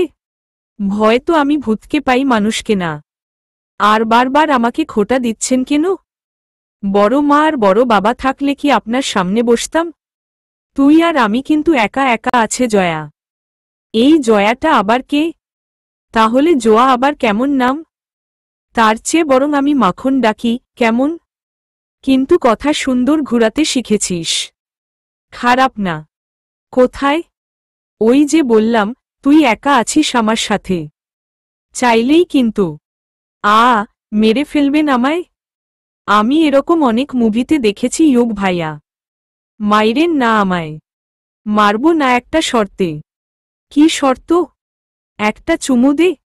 সূর্যের প্রথম কিরণ আল্পসের পাথুরে চূড়ায় উকি দেয়। শহরগুলোর টেরাকোটা ছাদে আলো খেলে যায়, আর পাথরের পুরনো রাস্তাগুলো উষ্ণতার ছোঁয়া পেতে শুরু করে। ভেনিসের সরু খালের জলে সূর্যের প্রতিফলন ছোট ঢেউয়ের মতো দুলতে থাকে। রোমে কলোসিয়ামের পাশে রোমাঞ্চিত বাতাসে ভাসে কফির সুবাস, মোচা আর এসপ্রেসোর। সান জিমিনিয়ানোর মতো পাহাড়ি গ্রামের পাড়ায় আঙুর বাগান আর জলপাই গাছের পাতায় শিশিরের ফোঁটা ঝিলমিল করে। বাজারগুলোতে লোকজনের কোলাহল ধীরে ধীরে বাড়তে থাকে। টাটকা পেস্ট্রি, গার্লিক ব্রেড আর রসালো টমেটোর গন্ধ বাতাসে ভাসে। ফ্লোরেন্সের পন্টে ভেক্কিওর উপর দিয়ে হালকা কুয়াশা ভেসে যায়। ক্যাথেড্রালের ঘণ্টাধ্বনি আকাশে মিষ্টি সুর তোলে। পাখিরা গোধূলির নিঃশ্বাস ফেলে গেয়ে ওঠে, যেন প্রতিটি নোটে তারা ইতালির প্রেমে পড়ে। সব মিলিয়ে ইতালির সকাল এক নীরব কবিতা, যেটি সুর আর গন্ধে মাখা। জোয়া ঘুম ঘুম চোখে চারপাশে তাকিয়ে এক লাফে উঠে বলে, এম্মা সকাল হয়ে গেল। ইউভান গম্ভীর কণ্ঠে জিজ্ঞেস করে, মরার মতো ঘুমিয়েছিলি, আমাকে তো একটু শান্তি দিলি না রাতে। এখন কত সুন্দর নাটক করছিস। ওই, আমি কি নাটক করলাম? সকাল হয়েছে দেখতে পাচ্ছিস না? দেখেও এভাবে বলার কি মানে? জোয়ার মুখটা ফ্যাকাশে হয়ে যায়, ধীর কণ্ঠে বলে, বড় মা আর বড় বাবা আসেননি? না। ও, কখন আসবেন? আমি কি জানি? আমি তাদের সব খবর নিয়ে হাঁটি নাকি? ইউভান কিচেনে গিয়ে কফি বানাতে ব্যস্ত, আর জোয়া টেবিলের সামনে বসে হাত মুঠো করে চুপচাপ বসে আছে। ইউভান তার দিকে একবার তাকায়, তারপর গম্ভীর কণ্ঠে বলে, চা নাকি কফি? জোয়া যেন শুনতেই পায়নি। গভীর চিন্তায় ডুবে আছে। ইউভান ধমক দিয়ে বলে, এই, তোর চাকর হই না আমি যে একবারের জায়গায় 10 বার ডাকব? কানে শুনতে পাস না? জোয়া চমকে উঠে বলে, কক্কি কি বললেন? বলছি তোর মাথা। ইউভান 2 মগে করে কফি নিয়ে আসে। কিন্তু জোয়া নাক ছিটকে বলে, এসব কি? আমার এসব ভালো লাগে না। আজ খেতে হবে, এটা তোর বাংলাদেশ না যে যখন তখন এটা সেটা পেয়ে যাবি। কতক্ষণ চুপ থেকে ইউভান বলে, একটু পর তোকে ভার্সিটিতে নিয়ে যাব। শুধু খেলে আর ঘুইলেই তো হবে না, পড়তেও হবে। ইয়া আল্লাহ, আপনি এসব কি বলছেন? বিদেশের বই কেমন? আমার মাথা ঘুরছে কিন্তু ইউভান ভাইয়া। না পড়লে হয় না? না হয় না। আমি চাই না আমার ফিউচার বাচ্চারা জানুক তাদের মাম্মি অশিক্ষিত। আশা করি বুঝতে পেরেছেন। মানে তাড়াতাড়ি কফিটা শেষ কর, আমি রেডি হয়ে আসছি, তোর রেডি হওয়া লাগবে না। এভাবেই ফাইন। জোয়া বাধ্য মেয়ের মতো হ্যাঁসূচক মাথা নাড়ল। কফিটা শেষ করে অনেকক্ষণ ধরে অপেক্ষা করছে আর মনে মনে ভাবছে, এই লোকটা আমায় কোথাও নিয়ে গিয়ে যদি মেরে ফেলে তখন কি করব? আমার তো কেউ নেই বাঁচানোর মতো। ইউভান ধীরে ধীরে সিঁড়ি বেয়ে নিচে নামে। প্রতিটি পা ফেলা যেন আত্মবিশ্বাসের ছন্দে বাঁধা। কালো সিল্কি চুল ব্যাগ ব্রাশ করা, পরনে নিখুঁত কালো শার্ট আর প্যান্ট। হাতে কালো রঙের অ্যাপল ঘড়ি। তার চোখে একটি নির্ভীক দৃষ্টির ঝিলিক, যা জোয়ার হৃদয়ের স্পন্দন দ্বিগুণ করে তোলে। জোয়া স্তব্ধ হয়ে তাকিয়ে থাকে, কথাও হারিয়ে যায়। কি ভাবছিস? ইউভান থেমে দাঁড়ায়, তার কণ্ঠে সেই স্বভাবসুলভ গম্ভীর্য। জোয়া গলা খাকারি দিয়ে ফিসফিস করে বলে, ভাবছি আপনি কত হট দেখতে। ইউভান ভ্রু কুঁচকে প্রশ্ন করে, কি বললি? জোয়ার মনে হুঁশ ফিরে আসে, চোখ বড় বড় হয়ে যায়। কিছু না। ইউভান আর কিছু বলে না। তার হাতের চাবির রিংটা ঘুরাতে ঘুরাতে থেমে যায়। সে সামনে গিয়ে কালো রঙের মাসেরাটি কুয়াত্র পরতে গাড়ির দরজা খুলে দাঁড়ায়। এই গাড়ি একদম ইউভানের মতো। কালো কাচের আড়ালে ভিতরের মানুষকে দেখা যায় না। ইঞ্জিনের একচিলতে গর্জন যেন তার ব্যক্তিত্বের প্রতিচ্ছবি। গাড়িতে উঠো। জোয়ার গলা শুকিয়ে আসে। আপনার গাড়ির ভিতর ঢুকে? মানে ভিতর থেকে তো কেউ আমাকে দেখতে পাবে না, তাই না? ঠিক ধরেছিস। ভিতরে একবার ঢুকলে বাইরে থেকে কেউ তোর অস্তিত্ব টের পাবে না। আরও কিছু ভেঙে বলতে হবে? জোয়ার চোখ কপালে ওঠে। ইয়ে, এভাবে কেন বলছেন? ইউভান দরজাটা তার দিকে ঠেলে ধরে। ভয় পাচ্ছিস? তোর ভয় দেখলে আমার অন্যরকম একটা শান্তি লাগে রে, মাখন। সত্যি বলছি। আপনি একটা। জোয়া নিজের মুখ চেপে ধরে। একটা কি? ইউভানের ঠোঁটে রহস্যময়ী হাসি। বাড়িতে থাকলে ঘুম আর ভয় ছাড়া কিছু করতে পারিস না, আর বাইরে নিয়ে গেলেই মেরে ফেলব ভেবেই গায়ে জ্বর। তুই অসাধারণ। আমি অসহায়। জোয়া গুড়ি মেরে গাড়িতে বসে, চোখ বড় বড় করে আশপাশ দেখে। ইউভান মৃদু হেসে তার জায়গা নেয়, স্টিয়ারিং ধরে বলে, এই গাড়ি যতটা নীরব, আমি ঠিক ততটাই না। তাই সাবধান। নিজেকে একটু সামলে নিস, কেমন?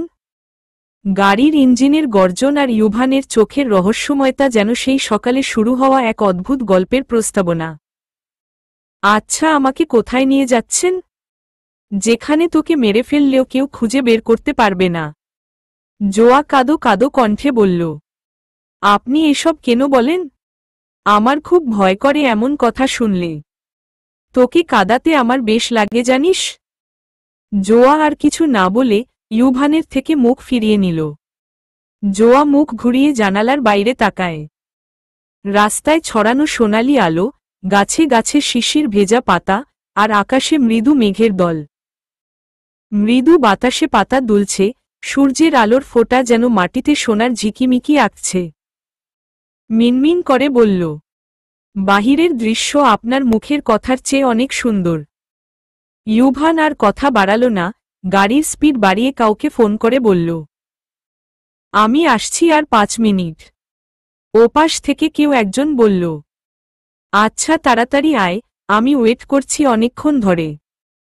ইউভান লাইন কেটে দিয়ে আর চোখে তাকায় জোয়ার দিকে, কিছু বুঝতে না দিয়ে আবার নিজের কানেই ফোন নিয়ে বলে, আপনার গ্যাং নিয়ে এসেছেন তো? মেয়েটা বড্ড চঞ্চল, আমার দায়িত্ব ছিল বাড়ির বাহিরে নিয়ে আসা, আমি এনেছি।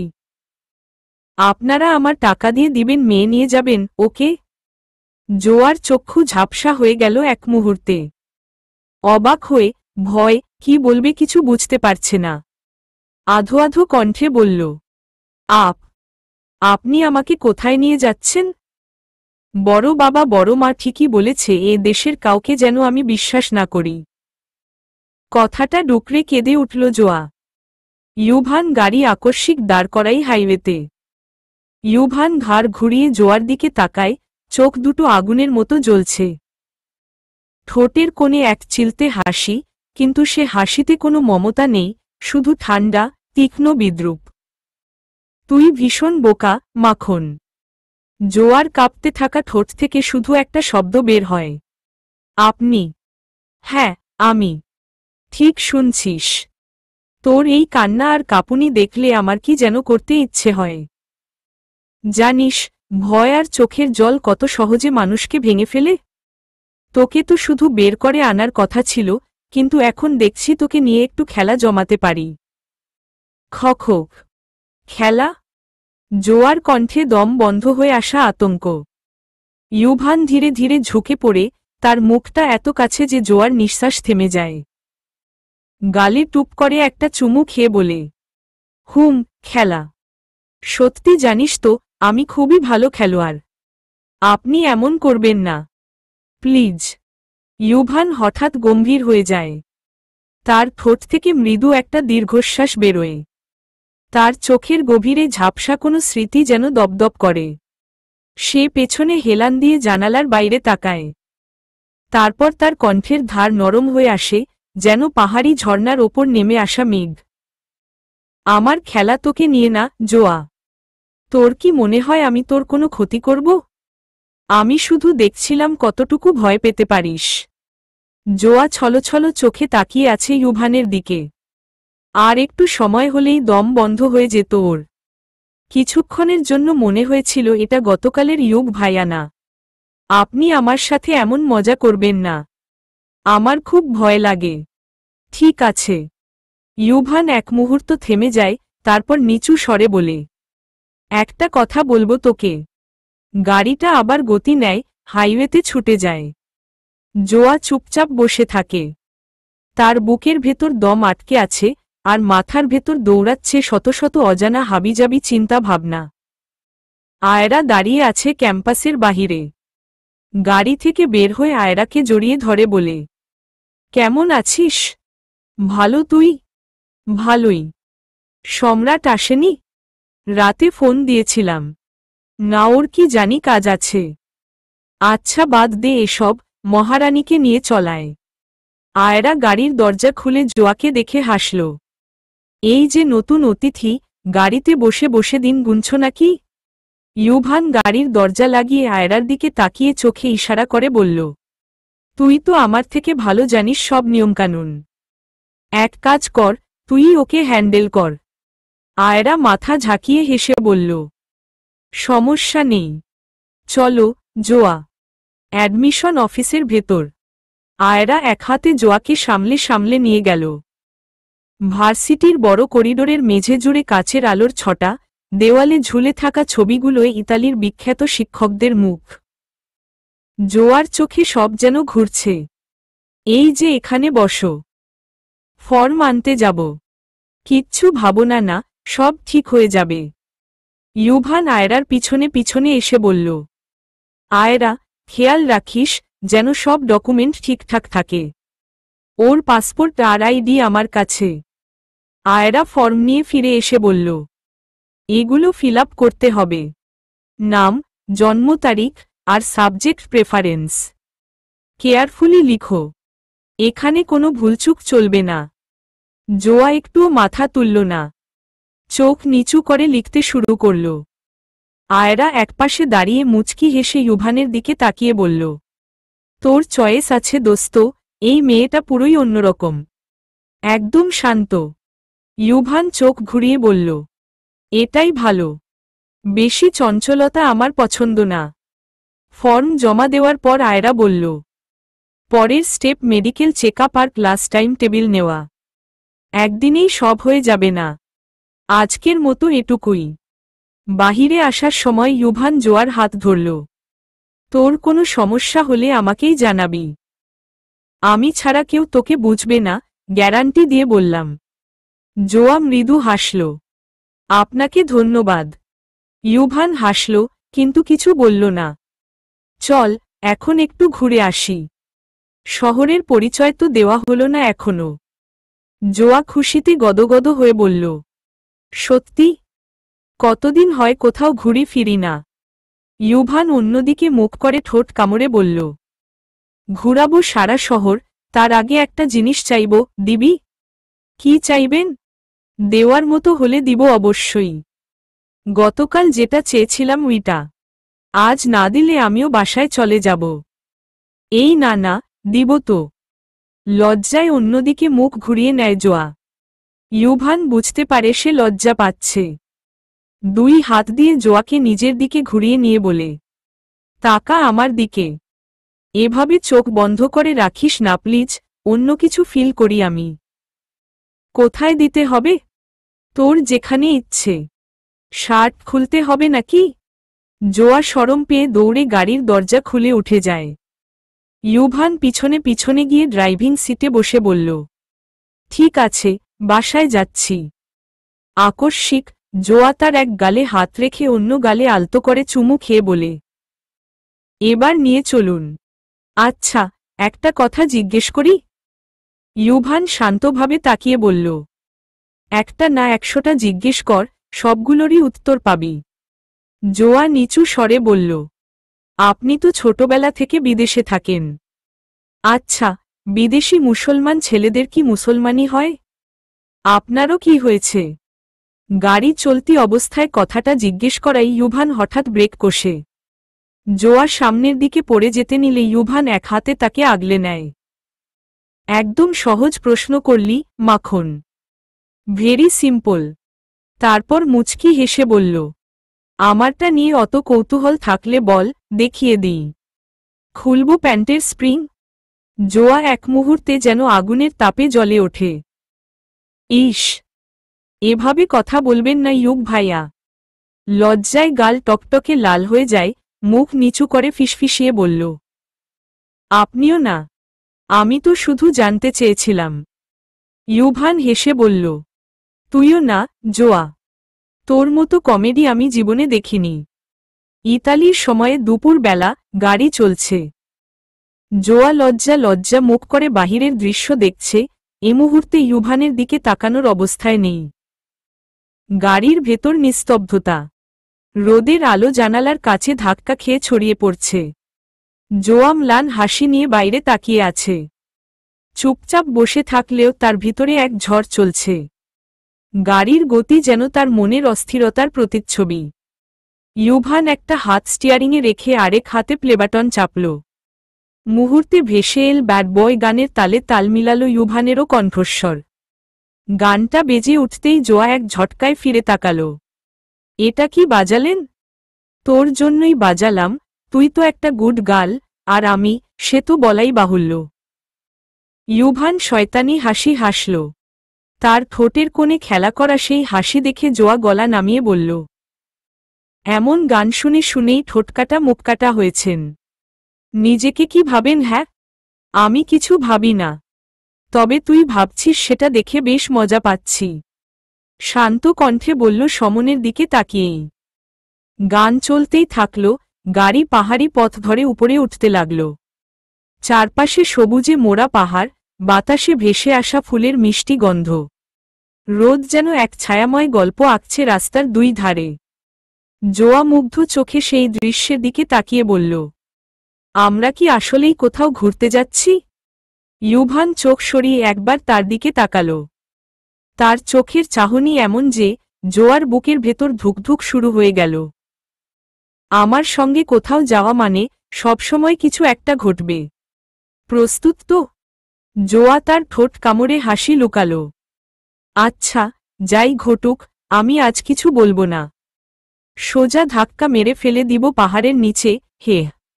ইউভান একটা ছোট্ট হাসি দিয়ে বলল, এটা তুই করতে পারলে সত্যি কিছু বলবো না। দেখি আমাকে কিভাবে ফেলে দিস। তোকে নিয়ে পড়ব, আই প্রমিস মাখন। গাড়ি এগিয়ে চলে। গান বেজে চলে। পাহাড়ের বাঁকে বাঁকে তাদের গল্পের নতুন মোড়। মাখন, তাকা আমার দিকে। আমার নাম মাখন নট, জোয়া আমার নাম। ও আচ্ছা, মাখন আর মাখন ডাকব না। এই তো ডাকলেন। তর্ক করি শোনা, একদম পছন্দ করি না আমি। আচ্ছা শুন, কেউ নেই, হিজাব খুলে ফেল। না না, আমার কেমন জানি লাগে যদি কেউ চলে আসে। বললাম তো কেউ আসবে না এখানে আজ। মাথা চুলগুলো খোল, আমি দেখব তোকে কেমন লাগে। না। ইউভান মুষ্টিবদ্ধ করে তেড়েতুড়ে আসে জোয়ার কাছে। জোয়ার কোমরে ধরে পাহাড়ের সাইডে খালি জায়গায় শূন্য ঝুলিয়ে ধরে বলে, এবার বল, আর কথার অবাধ্য হবি? ও ইউভান ভাইয়া গো, আমি আর জীবনেও একবারের জায়গায় দুইবার কথা বলাবো না। আমাকে পারে তুলুন, আল্লাহর দোহাই লাগে। আপনার পায়ে পড়ি প্লিজ। ইউভানের চোখে এক ধরনের পৈশাচিক দুষ্টুমি খেলা করে, আর তার ঠোঁটের কোণে চেপে থাকা সেই বাঁকা হাসি দেখে জোয়ার হাতপা জমে যায়। তার হৃদস্পন্দন বেপরোয়া গতিতে ছুটতে থাকে। আপনি কি সত্যি আমাকে ফেলে দেবেন? আল্লাহর দোহাই লাগে, প্লিজ। জোয়া কান্না জড়ানো কণ্ঠে একটানা বলে চলে। তার মুখটা কুঁচকে গেছে, চোখে আতঙ্কের ছাপ স্পষ্ট। তার গলা কেঁপে কেঁপে ওঠে। আপনার কথা শুনব, যতবার বলবেন ততবার শুনব, প্লিজ আমাকে তুলে নিন। ইউভান আরও একটু ঝুঁকে শূন্যে দুলতে থাকা জোয়ার দিকে তাকায়। তার চোখে যেন এক রহস্যময় আগুন। শুনবি তো? কিন্তু তোর মতো একরোখা কি কখনো কথা শুনতে পারে? জোয়া থরথর করে কাঁপতে থাকে। হাত দুটো উন্মুক্ত বাতাসে ছোঁয়ার মতো নড়াচড়া করে। কান্না আর ভয় গলা শুকিয়ে গেছে তার। ইউভান ভাইয়া, আমার বড় মা বাবার কাছে যাইতে চাই। আমাকে মাফ কইরা দেন। আহারে, এভাবে কাঁদলে তো তোর গালের লাল আভা আরও বেড়ে যায়। ঠিক আছে, দোয়া কর যে আমার মেজাজ ভালো থাকে। এক মুহূর্তের ভ্রুকুটি আর দুষ্টামি ভরা হাসির মাঝে ইউভান হঠাৎ জোয়ার কোমরটা শক্ত করে ধরে তাকে উপরে টেনে তুলল। কাপা কাপা হাতে সে ইউভানের জামার কলার আঁকড়ে ধরে ফেলল, যেন তাকে আর কখনো ছেড়ে দেবে না। পারে এসে দাঁড়াতেই জোয়া হাফ ছেড়ে বলল, আপনার মতো পাগল মানুষ জীবনে দেখিনি। ইউভান মাথা নাড়িয়ে ঠোঁট কামড়ে হাসল। পাগল না, মাখন। আমি শুধু তোর জন্য দুষ্টু হয়েছি ব্যাস। তুই কাঁদলে আমার বড় মজা লাগে, তাই মাঝে মাঝে ভয় দেখাই। জোয়া এক ধাক্কায় তার থেকে দূরে সরে গিয়ে বলে, আল্লাহ যেন আপনার মতো লোকের হাত থেকে আমাকে বাঁচান। ইউভান মৃদু হেসে বলল, বাঁচানোর জন্য তো আমিই আছি। অবশ্য আল্লাহও আছেন। যদি প্রভাসের মতো একটা ছেলে পেতাম তাহলে আপনার মতো পাগলের চোখের আশেপাশেও আর আসতাম না। দুই হাত বুকে গুজে কাঁপতে কাঁপতে বলে কথাটা। ইউভানের সাথে সাথে রক্ত গরম হয়ে যায়। ইউভান জোয়ার দুই বাহু শক্ত করে চেপে ধরে, তার চোখে ঝলসে ওঠা অদ্ভুত এক আগুন। মুখটা ঠিক সামনে এনে ফিসফিস করে বলে, প্রভাস, ওর মতো একটা ছেলে? তুই জানিসও না আমি কি করতে পারি। জোয়া চোখ বড় বড় করে তাকিয়ে থাকে। তার ঠোঁট কাঁপে, গলা দিয়ে কোনো শব্দ বের হয় না। আমি কি কম? শোন, তুই আমার সামনে অন্য কোনো ছেলের নাম নিবি না। আমি খুব খুব পজেসিভ। এই দুনিয়ায় আমার হাতের বাইরে কেউ তোকে ছুতে পারবে না। যদি তুই প্রভাসের মতো ছেলে ভাবিস, তবে তার ঠাই হাইওয়ের শেষ গর্তে। বুঝেছিস? জোয়ার শ্বাস আটকে যায়। চোখ থেকে টপটপ করে পানি গড়িয়ে পড়ে। আপনি আপনি এভাবে বলেন কেন? আমি তো শুধু। ইউভানের মুখে একরকম ঠান্ডা নিষ্ঠুর হাসি খেলে যায়। সে আস্তে আস্তে হাতের চাপ কমিয়ে জোয়ার হাত ধরে টেনে বলল, চল, পাহাড়ের ওপর থেকে সূর্যাস্ত দেখাব। আর ভয় পাবি না, আমি অনেক ভালো। আর যদি উল্টাপাল্টা কিছু করেছিস তো চুল একটা একটা করে চিড়ে ফেলব মনে রাখিস। আমার কথার অবাধ্য যে হস, তোর থেকে 8 বছরের গুরুজন হই আমি, সেটা কি জানিস? জোয়া ঠোঁট ফুলিয়ে বলে, কত বয়স আপনার? 25 রানিং। তুই পুচকে। ভালো হয়েছে আপনি বুড়ো লোক। ইউভান আর কিছু না বলে জোয়ার এক হাত টান দিয়ে কাছে আনে। কোনো কিছু বুঝতে না দিয়েই হিজাবটা এক টানে খুলে ফেলে। তারপর ধীর কণ্ঠে বলল, এই বুড়োই তোর সব হবে এক সময়ে। আজ একটা ছেলেকে আর একটা মেয়েকে দেখলাম, ওরা কারা ছিল? আয়রা, ইউভান আর ওর কাজিন ছিল। আপনি আমাকে ফলো কেন করেন? কে? এস কে? ভ্রু কুচকে আয়রার দিকে তাকায়। চোখে রহস্যের গাঢ় ছায়া। তোমার আর ইউভানের খুব ভালো বন্ধুত্ব, তাই না? খুব। তাতে আপনার কি? আপনার সাথে এসবের কোনো সম্পর্ক নেই। S K? হাসি চেপে ঠোঁট বাঁকায়। সম্পর্ক নেই? আমার তো মনে হয় সম্পর্ক তৈরি হয়ে গেছে। একসময় সব হিসাব ঠিকঠাক বুঝে নিব। আয়রা, আপনি আমাকে ভয় দেখাচ্ছেন? কে চোখ নামায় না।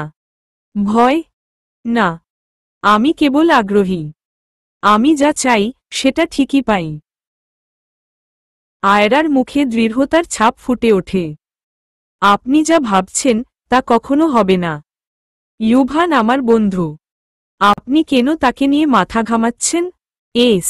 কে এক পা সামনে এগিয়ে আসে, আয়রার মুখের কাছে ফিসফিস করে বলে, কারণ আমি যাকে ভালোবাসি তার জীবনের প্রতিটি কণা নিয়ে আমার মাথা ব্যথা থাকবে। তুমি সেটা মনে রেখ।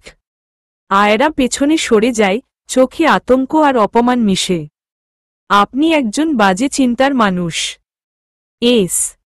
কে একটা তীক্ষ্ণ হাসি দেয়। বাজে তুমি আমাকে বানিয়েছ। আর ইউভান? তাকে আমি একদিন বোঝাবো আসল খেলা কারা খেলতে জানে। কি ভেবেছ আমি এসব বলবো? আয়রার কোমরে ধরে হেঁচকা টানে উড়ুতে বসিয়ে বলে, জানেমান, আমি এতটাও খারাপ না। তোমার খুশিই আমার সুখ। তুমি যখন হাসো তখন মনে হয় পৃথিবীর সব আলো শুধু আমার জন্যই ঝলমল করছে। আর তুমি যখন মুখ ফিরিয়ে নাও তখন অন্ধকারও আমার সঙ্গ ছাড়ে। আয়রা সজোরে ধাক্কা দিয়ে উঠে দাঁড়ানোর চেষ্টা করে। আপনার সাহস কিভাবে হয়? আমাকে ছেড়ে দিন। S K? আয়রার হাত দুটো শক্ত করে ধরে রাখে, চোখে ঠান্ডা অথচ তীব্র দৃষ্টি। সাহস আমার রক্তে, আয়রা। আর তোমাকে পাওয়ার অধিকার আমার হৃদয়ে। এই খেলা শুরু হয়েছে অনেক আগে, এখন আর পিছু হটার উপায় নেই। ভুলে যেও না একবার তুমিও ভালোবেসেছিলে আমায়। আয়রার শরীর কাঁপতে থাকে, কিন্তু কণ্ঠে দৃঢ়তা ধরে রাখে। আপনি যা ভাবছেন তা কখনো হবে না। আমি এস কে ঠোঁটে বাঁকা হাসি টেনে বলে, কি? আমি আরও বেশি ভালোবাসতে পারি, আরও বেশি রক্ষা করতে পারি, আরও বেশি সবকিছু নিয়ন্ত্রণ করতে পারি। আর তুমি আয়রা, কেবল আমারই হবে। বিধাতার কসম। আয়রা এবার সত্যি ভয় পেয়ে যায়। চোখের জল গড়িয়ে পড়তে থাকে, কিন্তু এস কে চোখে কেবল একপেশে দখলের নেশা। আপনি কি কখনো ভালোবাসার মানে বুঝেছেন? ভালোবাসা জোর করে পাওয়া যায় না। আপনি এমন কেন হয়ে গেলেন এসকে? এস কে হাসে, তবু গভীরভাবে বলে, ভালোবাসা মানে আমি যা বুঝি তাই এই পৃথিবীর কোনো পুরুষই বুঝে না। আর তুমি সেটা খুব তাড়াতাড়ি বুঝতে শিখবে, জানেমান। কথা দিলাম, তোমার হৃদয়, তোমার দেহ, সব একদিন নিজ ইচ্ছায় আমার হবে। আপনি কি মানুষ, নাকি একটা শয়তান যে শুধুই ভোগ করতে জানে? ভালোবাসা হলো মুক্তি দেওয়া, বাধা নয়। আয়রা এক ঝটকায় নিজেকে ছাড়িয়ে পেছনে সরে যায়। তার গলা ধরে আসে, কিন্তু কণ্ঠে আগুন জ্বলে। আপনার মতো মানুষই পৃথিবীটাকে অন্ধকারে ঠেলে দেয়। আপনি যতটা শক্তিশালী ভাবছেন নিজেকে, সত্যি বলতে আপনি ভেতর থেকে ভাঙা একটা হারানো যুদ্ধের সৈনিক। এস কে মুহূর্তের জন্য স্তব্ধ থাকে, তারপর চাপা গলায় বলে, তুমি যদি হারানো যুদ্ধ বলো, তবে আমি নিশ্চিত করব শেষ বিজয় আমার হবে। জোয়া। কি? তুই আমায় একটা প্রশ্ন করলি না আজও? কেমন প্রশ্ন? আমি আমার বাবার সাথে কথা কেন বলি না? এটা আপনি তো জানেনই না। আমি গোত্রাতেও এটা ভেবেছি শুয়ে শুয়ে। আচ্ছা সত্যি আপনি বড় বাবা আর বড় মায়ের সাথে কথা বলেন না কেন? শুনতে চাস? হ্যাঁ, বলতে চাইলে বলেন। আমি আমার আসল মা না, বর্তমানের জন। হ্যাঁ সেটা আমি তো জানি। বাবা বলেছিলেন আমায় বাংলাদেশেই। কিন্তু নতুন জন কম মায়া করে নাকি? আপনি অযথাই কথা বলেন না। কথাটা জোয়া মন খারাপ করে বলল। আমি মিসেস ফিওরেলা চৌধুরীকে নিজের দুশমন ভাবিনি। আমার কষ্ট হয় নিজের মায়ের জায়গায় অন্য নারীকে দেখতে। আমার বাবা রহেদ চৌধুরী, আমার আসল মাকে মনে হয় কখনো মন থেকে ভালোই বাসেনি। আপনার এটা কেন মনে হয়? বড় বাবা ভালোবাসতেন তো। আচ্ছা ভালোবাসা কি বলতো মাখন? ভালোবাসা তো ভালোবাসাই, এখন ভালোবাসা কি সেটা কিভাবে বলবো? ইউভান জোয়ার কোলে মাথা রেখে খোলা আসমানের দিকে তাকিয়ে ব্যথাতুর একটা হাসি দেয়। গম্ভীর কণ্ঠে বলে, ভালোবাসা কাকে বলে জানিস না? শুন মন দিয়ে। ভালোবাসা হলো এমন এক অনুভূতি যেখানে নিজের চেয়ে কাউকে বেশি প্রাধান্য দেওয়া হয়। তার সুখে হাসা যায়, তার দুঃখে কাঁদা যায়। কিন্তু আমার বাবা, তিনি ভালোবাসাকে হয়তো কখনো বুঝতেই পারেননি। আমার মাকে তিনি শুধুই একজন দায়িত্ব মনে করতেন, ভালোবাসা নয়। জোয়া গভীর মনোযোগে ইউভানের কথা শুনছিল। এবার মৃদু গলায় বলল, আপনি কি কখনো আপনার মায়ের সাথে এই কথা বলেছিলেন? বলতে পারিনি। মায়ের চোখে আমি কখনো সেই সাহসটা খুঁজে পাইনি। আর বাবার কাছে তো কখনোই কিছু বলতে পারতাম না। তিনি সবকিছুতেই শুধু আদেশ দিতেন, ভালোবাসা নয়। তাহলে আপনি কি মনে করেন ভালোবাসা শুধু মায়ের কাছে পাওয়া উচিত? বাবা কি ভালোবাসতে জানে না? ইউভান কিছুক্ষণ চুপ করে থাকে। তারপর নিচু স্বরে বলে, বাবারা ভালোবাসে, কিন্তু তারা সেটা কখনো মুখে বলে না। তাদের ভালোবাসা অনেক সময় দায়িত্বে, কষ্ট চেপে রাখা হাসিতে, আর ত্যাগের মধ্যে লুকানো থাকে। কিন্তু আমি সেই দায়িত্বের আড়ালে ভালোবাসার ছোঁয়া খুঁজে পাইনি। জোয়া তার হাতটা ইউভানের কাঁধে রাখে। আপনার বাবা হয়তো ভেতরে ভেতরে আপনাকে অনেক ভালোবাসেন।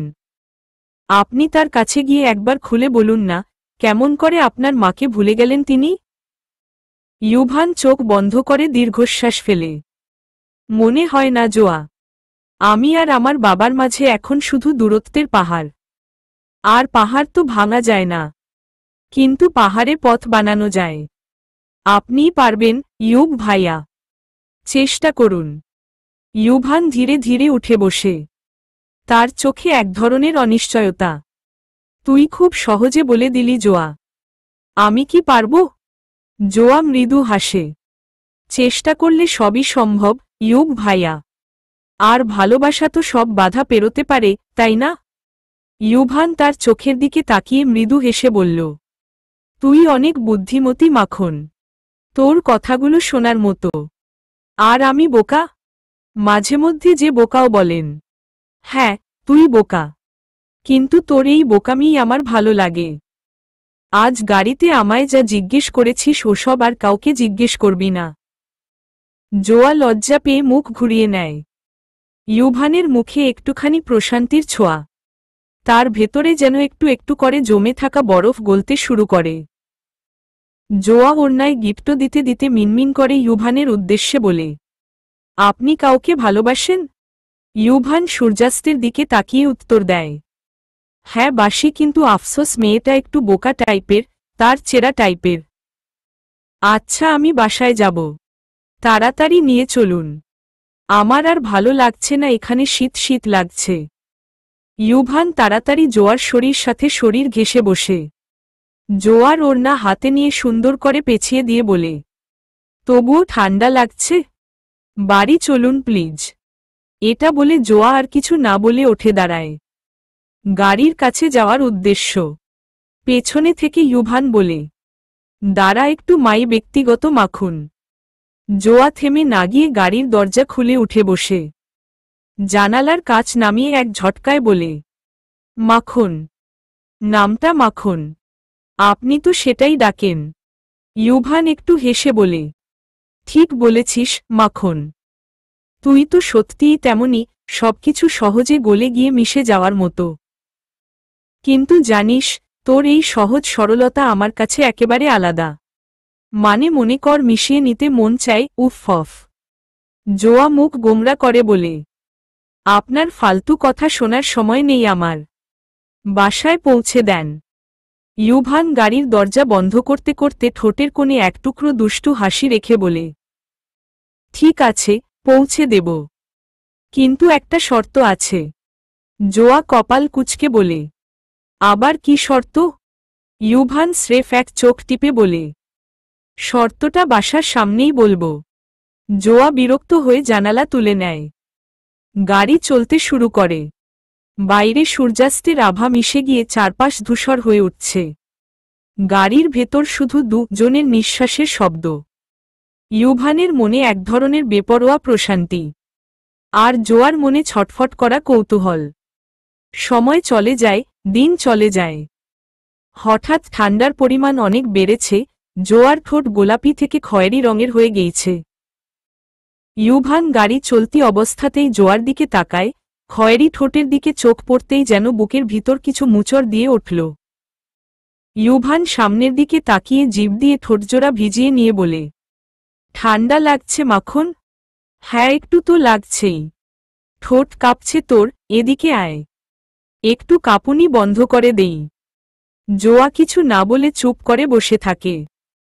বাইরে সূর্য ডুবে গেছে, আর গাড়ির হেডলাইটে আলোর রেখা কেটে এগিয়ে চলেছে।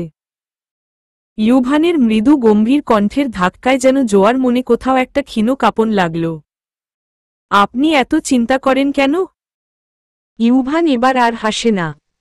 একবার চুপ থেকে বলে, চিন্তা তো তাদের জন্যই করা যায় যাদের ছাড়া পৃথিবীটা ফাঁকা লাগে। তুই যদি না থাকিস আমি কার জন্য বেপরোয়ামি করব বল? এভাবে কেউ বলে? আমার বুঝি লজ্জা লাগে না? কথাটা জোয়া মাথা নিচু করে বলে, তোকে লজ্জায় ফেলতে আমার জোশ লাগে। বলেছিলেন বাসার সামনে এসে কি যেন বলবেন। শর্তটা কি এখন বলবেন? হ্যাঁ বলবো তো। তোর দেখি সইছে না আর ফার্স্ট তুই। ঠোঁট কামড়ে বলে কথাটা। জোয়া একটা শুষ্ক ঢোক গিলে শান্ত কণ্ঠে বলে, এভাবে তাকিয়ে আছেন কেন? আমার কেমন জানি লাগে। ইউভান কিছুক্ষণ চুপ থেকে গভীর দৃষ্টিতে জোয়ার দিকে তাকায়। তার চোখে এক অদ্ভুত মায়া, যেন হাজারটা কথাও এই দৃষ্টিতে বলে দিতে পারে। জোয়া কিছুটা অস্বস্তিতে কেঁপে উঠে বলে, আপনার কি হলো? কিছু একটা হয়েছে, মরণ নিশ্চিত। জোয়া হতবাক হয়ে তার দিকে তাকায়। আপনার তো অনেক সাহস। এসব কথা বলে আমাকে বোকা বানাচ্ছেন নাকি? ইউভান মৃদু হেসে বলে, না, শর্তটা তো বলিনি এখনো। তাহলে বলুন। আর এইসব নাটক বাদ দিন। ইউভান একদম কাছে এগিয়ে এসে তার গলার স্বরে রহস্যের আভাস এনে বলে, শর্তটা খুব সোজা, মাখন। তুই যদি সত্যি তোর অনুভূতির কথা একবার বলিস, আমি আর কখনো তোর সাথে। জোয়া একদম থমকে যায়। তার গালগুলো লজ্জায় লাল হয়ে ওঠে। আপনার এসব বাজে কথা শোনার জন্য বসিনি আমি। বাসায় পৌঁছান। ইউভান হেসে গাড়ি স্টার্ট দেয়। কিন্তু তার চোখের কোণে যেন এক টুকরো প্রশান্তি খেলা করে। ঠিক আছে, তোকে আর কিছু বলবো না। তবে আজ না হোক, একদিন তুই নিজে এসে বলবি। গাড়ি সামনে এগিয়ে চলে। জোয়া চুপ করে বসে থাকে। তার ভেতর যেন কোথাও এক অদ্ভুত কাঁপন, আবারও যেন ইউভানের কথা মনে গেঁথে যায়। কি বলবেন বলছেন না কেন? এদিকে আয়। মম, আসলাম। এখন বলেন। একটা চুমু দে, আগামীকাল বলবো শর্তটা। ছি, আপনি এত বাজে কেন ইউভান ভাইয়া? বিদেশে থেকে থেকে এমন হয়ে গেছেন। ইউভান গম্ভীর কণ্ঠে বলে, আমি কি হয়েছে? বেশি কথা বললে আবার সেই পাহাড়ে ফেলে আসব। কাছে আয়।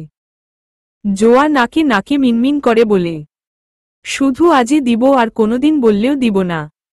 আচ্ছা, আজকেরটা আজকে দে, পরেরটার চিন্তা তোর করতে হবে না, গাধি একটা। জোয়ার হাতে টান দিয়ে কাছে নিয়ে আসে। এক হাত পিঠে রেখে আরেক হাত দিয়ে জোয়ার দুই হাত চেপে ধরে বুকে। টুপ করে জোয়ার ঠোঁটের সাথে নিজের ঠোঁটজোড়া মিলিয়ে নিয়ে ফিসফিস করে বলে, সত্যি তুই মাখনের মতো জোয়া। শুধু খেতেই ইচ্ছে করে রে, তোকে ছাড়তে ইচ্ছে করে না। ইউভানের ঠোঁটের ছোঁয়া জোয়ার ভেতর যেন ঝড় তুলে দেয়। সে অস্ফুটস্বরে কিছু বলতে চায়, কিন্তু শব্দগুলো যেন আটকে যায়। তার শরীর ছটফট করে, সে নিজেকে ছাড়িয়ে নিতে চায়। একসময় বাধ্য হয়েই চোখের কোণ দিয়ে টপটপ করে পানি গড়িয়ে পড়ে। আপনি এমন কেন, ইউভান ভাইয়া? কেন বারবার আমায় এমন বিব্রত করেন? জোয়ার কণ্ঠে অভিমান, কষ্ট আর অসহায়ত্ব মিশে যায়। ইউভান গভীর দৃষ্টিতে জোয়ার চোখে তাকায়। তার মুখে কোনো হাসি নেই, শুধুই একটা অদ্ভুত অনুশোচনা। সে ধীরে ধীরে বলে, জোয়া, তুই কাঁদছিস? আমি তোকে কষ্ট দিতে চাইনি। শুধু বুঝাতে চেয়েছিলাম, আমি তোর জন্য অন্যরকম কিছু অনুভব করি। তাহলে এইভাবে বুঝানোর কি দরকার ছিল? আপনি জানেন আমি আপনাকে কিভাবে দেখি? আমার কাছে আপনি আমার ভাইয়ের মতো। কিন্তু আপনি। জোয়া ঠোঁট ফুলিয়ে কেঁদে ফেলে। ইউভান পেছিয়ে যায়, মাথা নিচু করে বসে থাকে কিছুক্ষণ। তার ভেতরেও যেন কোথাও একটা অপরাধবোধ কাজ করে। তুই ভুল বুঝিস না। আমি অন্য ছেলেদের মতো না। জোয়া হাত ঝটকে গাড়ি থেকে নেমে যায়। বাইরে বাতাস ঠান্ডা, কিন্তু তার বুকের ভেতরের ঝড় যেন এই শীতলতাকেও ছাপিয়ে যাচ্ছে। ইউভান গাড়ি থেকে নেমে তার পেছনে এগিয়ে যায়। জোয়া, শোন। দয়া করে আমায় ভুল বুঝিস না। আমি জানি না কিভাবে তোকে বোঝাবো যে তুই আমার কাছে কতটা গুরুত্বপূর্ণ। তোকে আমি অন্য চোখে দেখি, এটাই সত্যি। জোয়া হেঁটে হেঁটে দূরে সরে যায়। তার চোখের পানি রাতের অন্ধকারে হারিয়ে যায়, কিন্তু তার হৃদয়ের ভার যেন আরো ভারী হয়ে ওঠে। আপনি আমার ভাই, শুধু ভাই।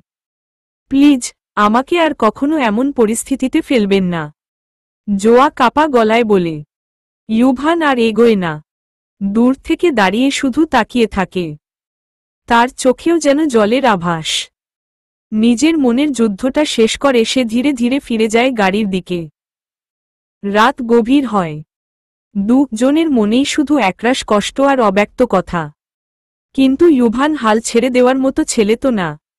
ইউব বিড়বিড় করে বলে, তোকে ভাই ডাকাচ্ছি আমি, ওয়েট কর রসগোল্লা। আগেও তো চুমু খিলি, কই ভাই ভাবি সেটা তো বললি না। সোনা তুমি নাটক জানো অনেক দেখছি। নাটককে এখন সিনেমায় রূপান্তরিত করতে হবে দেখছি।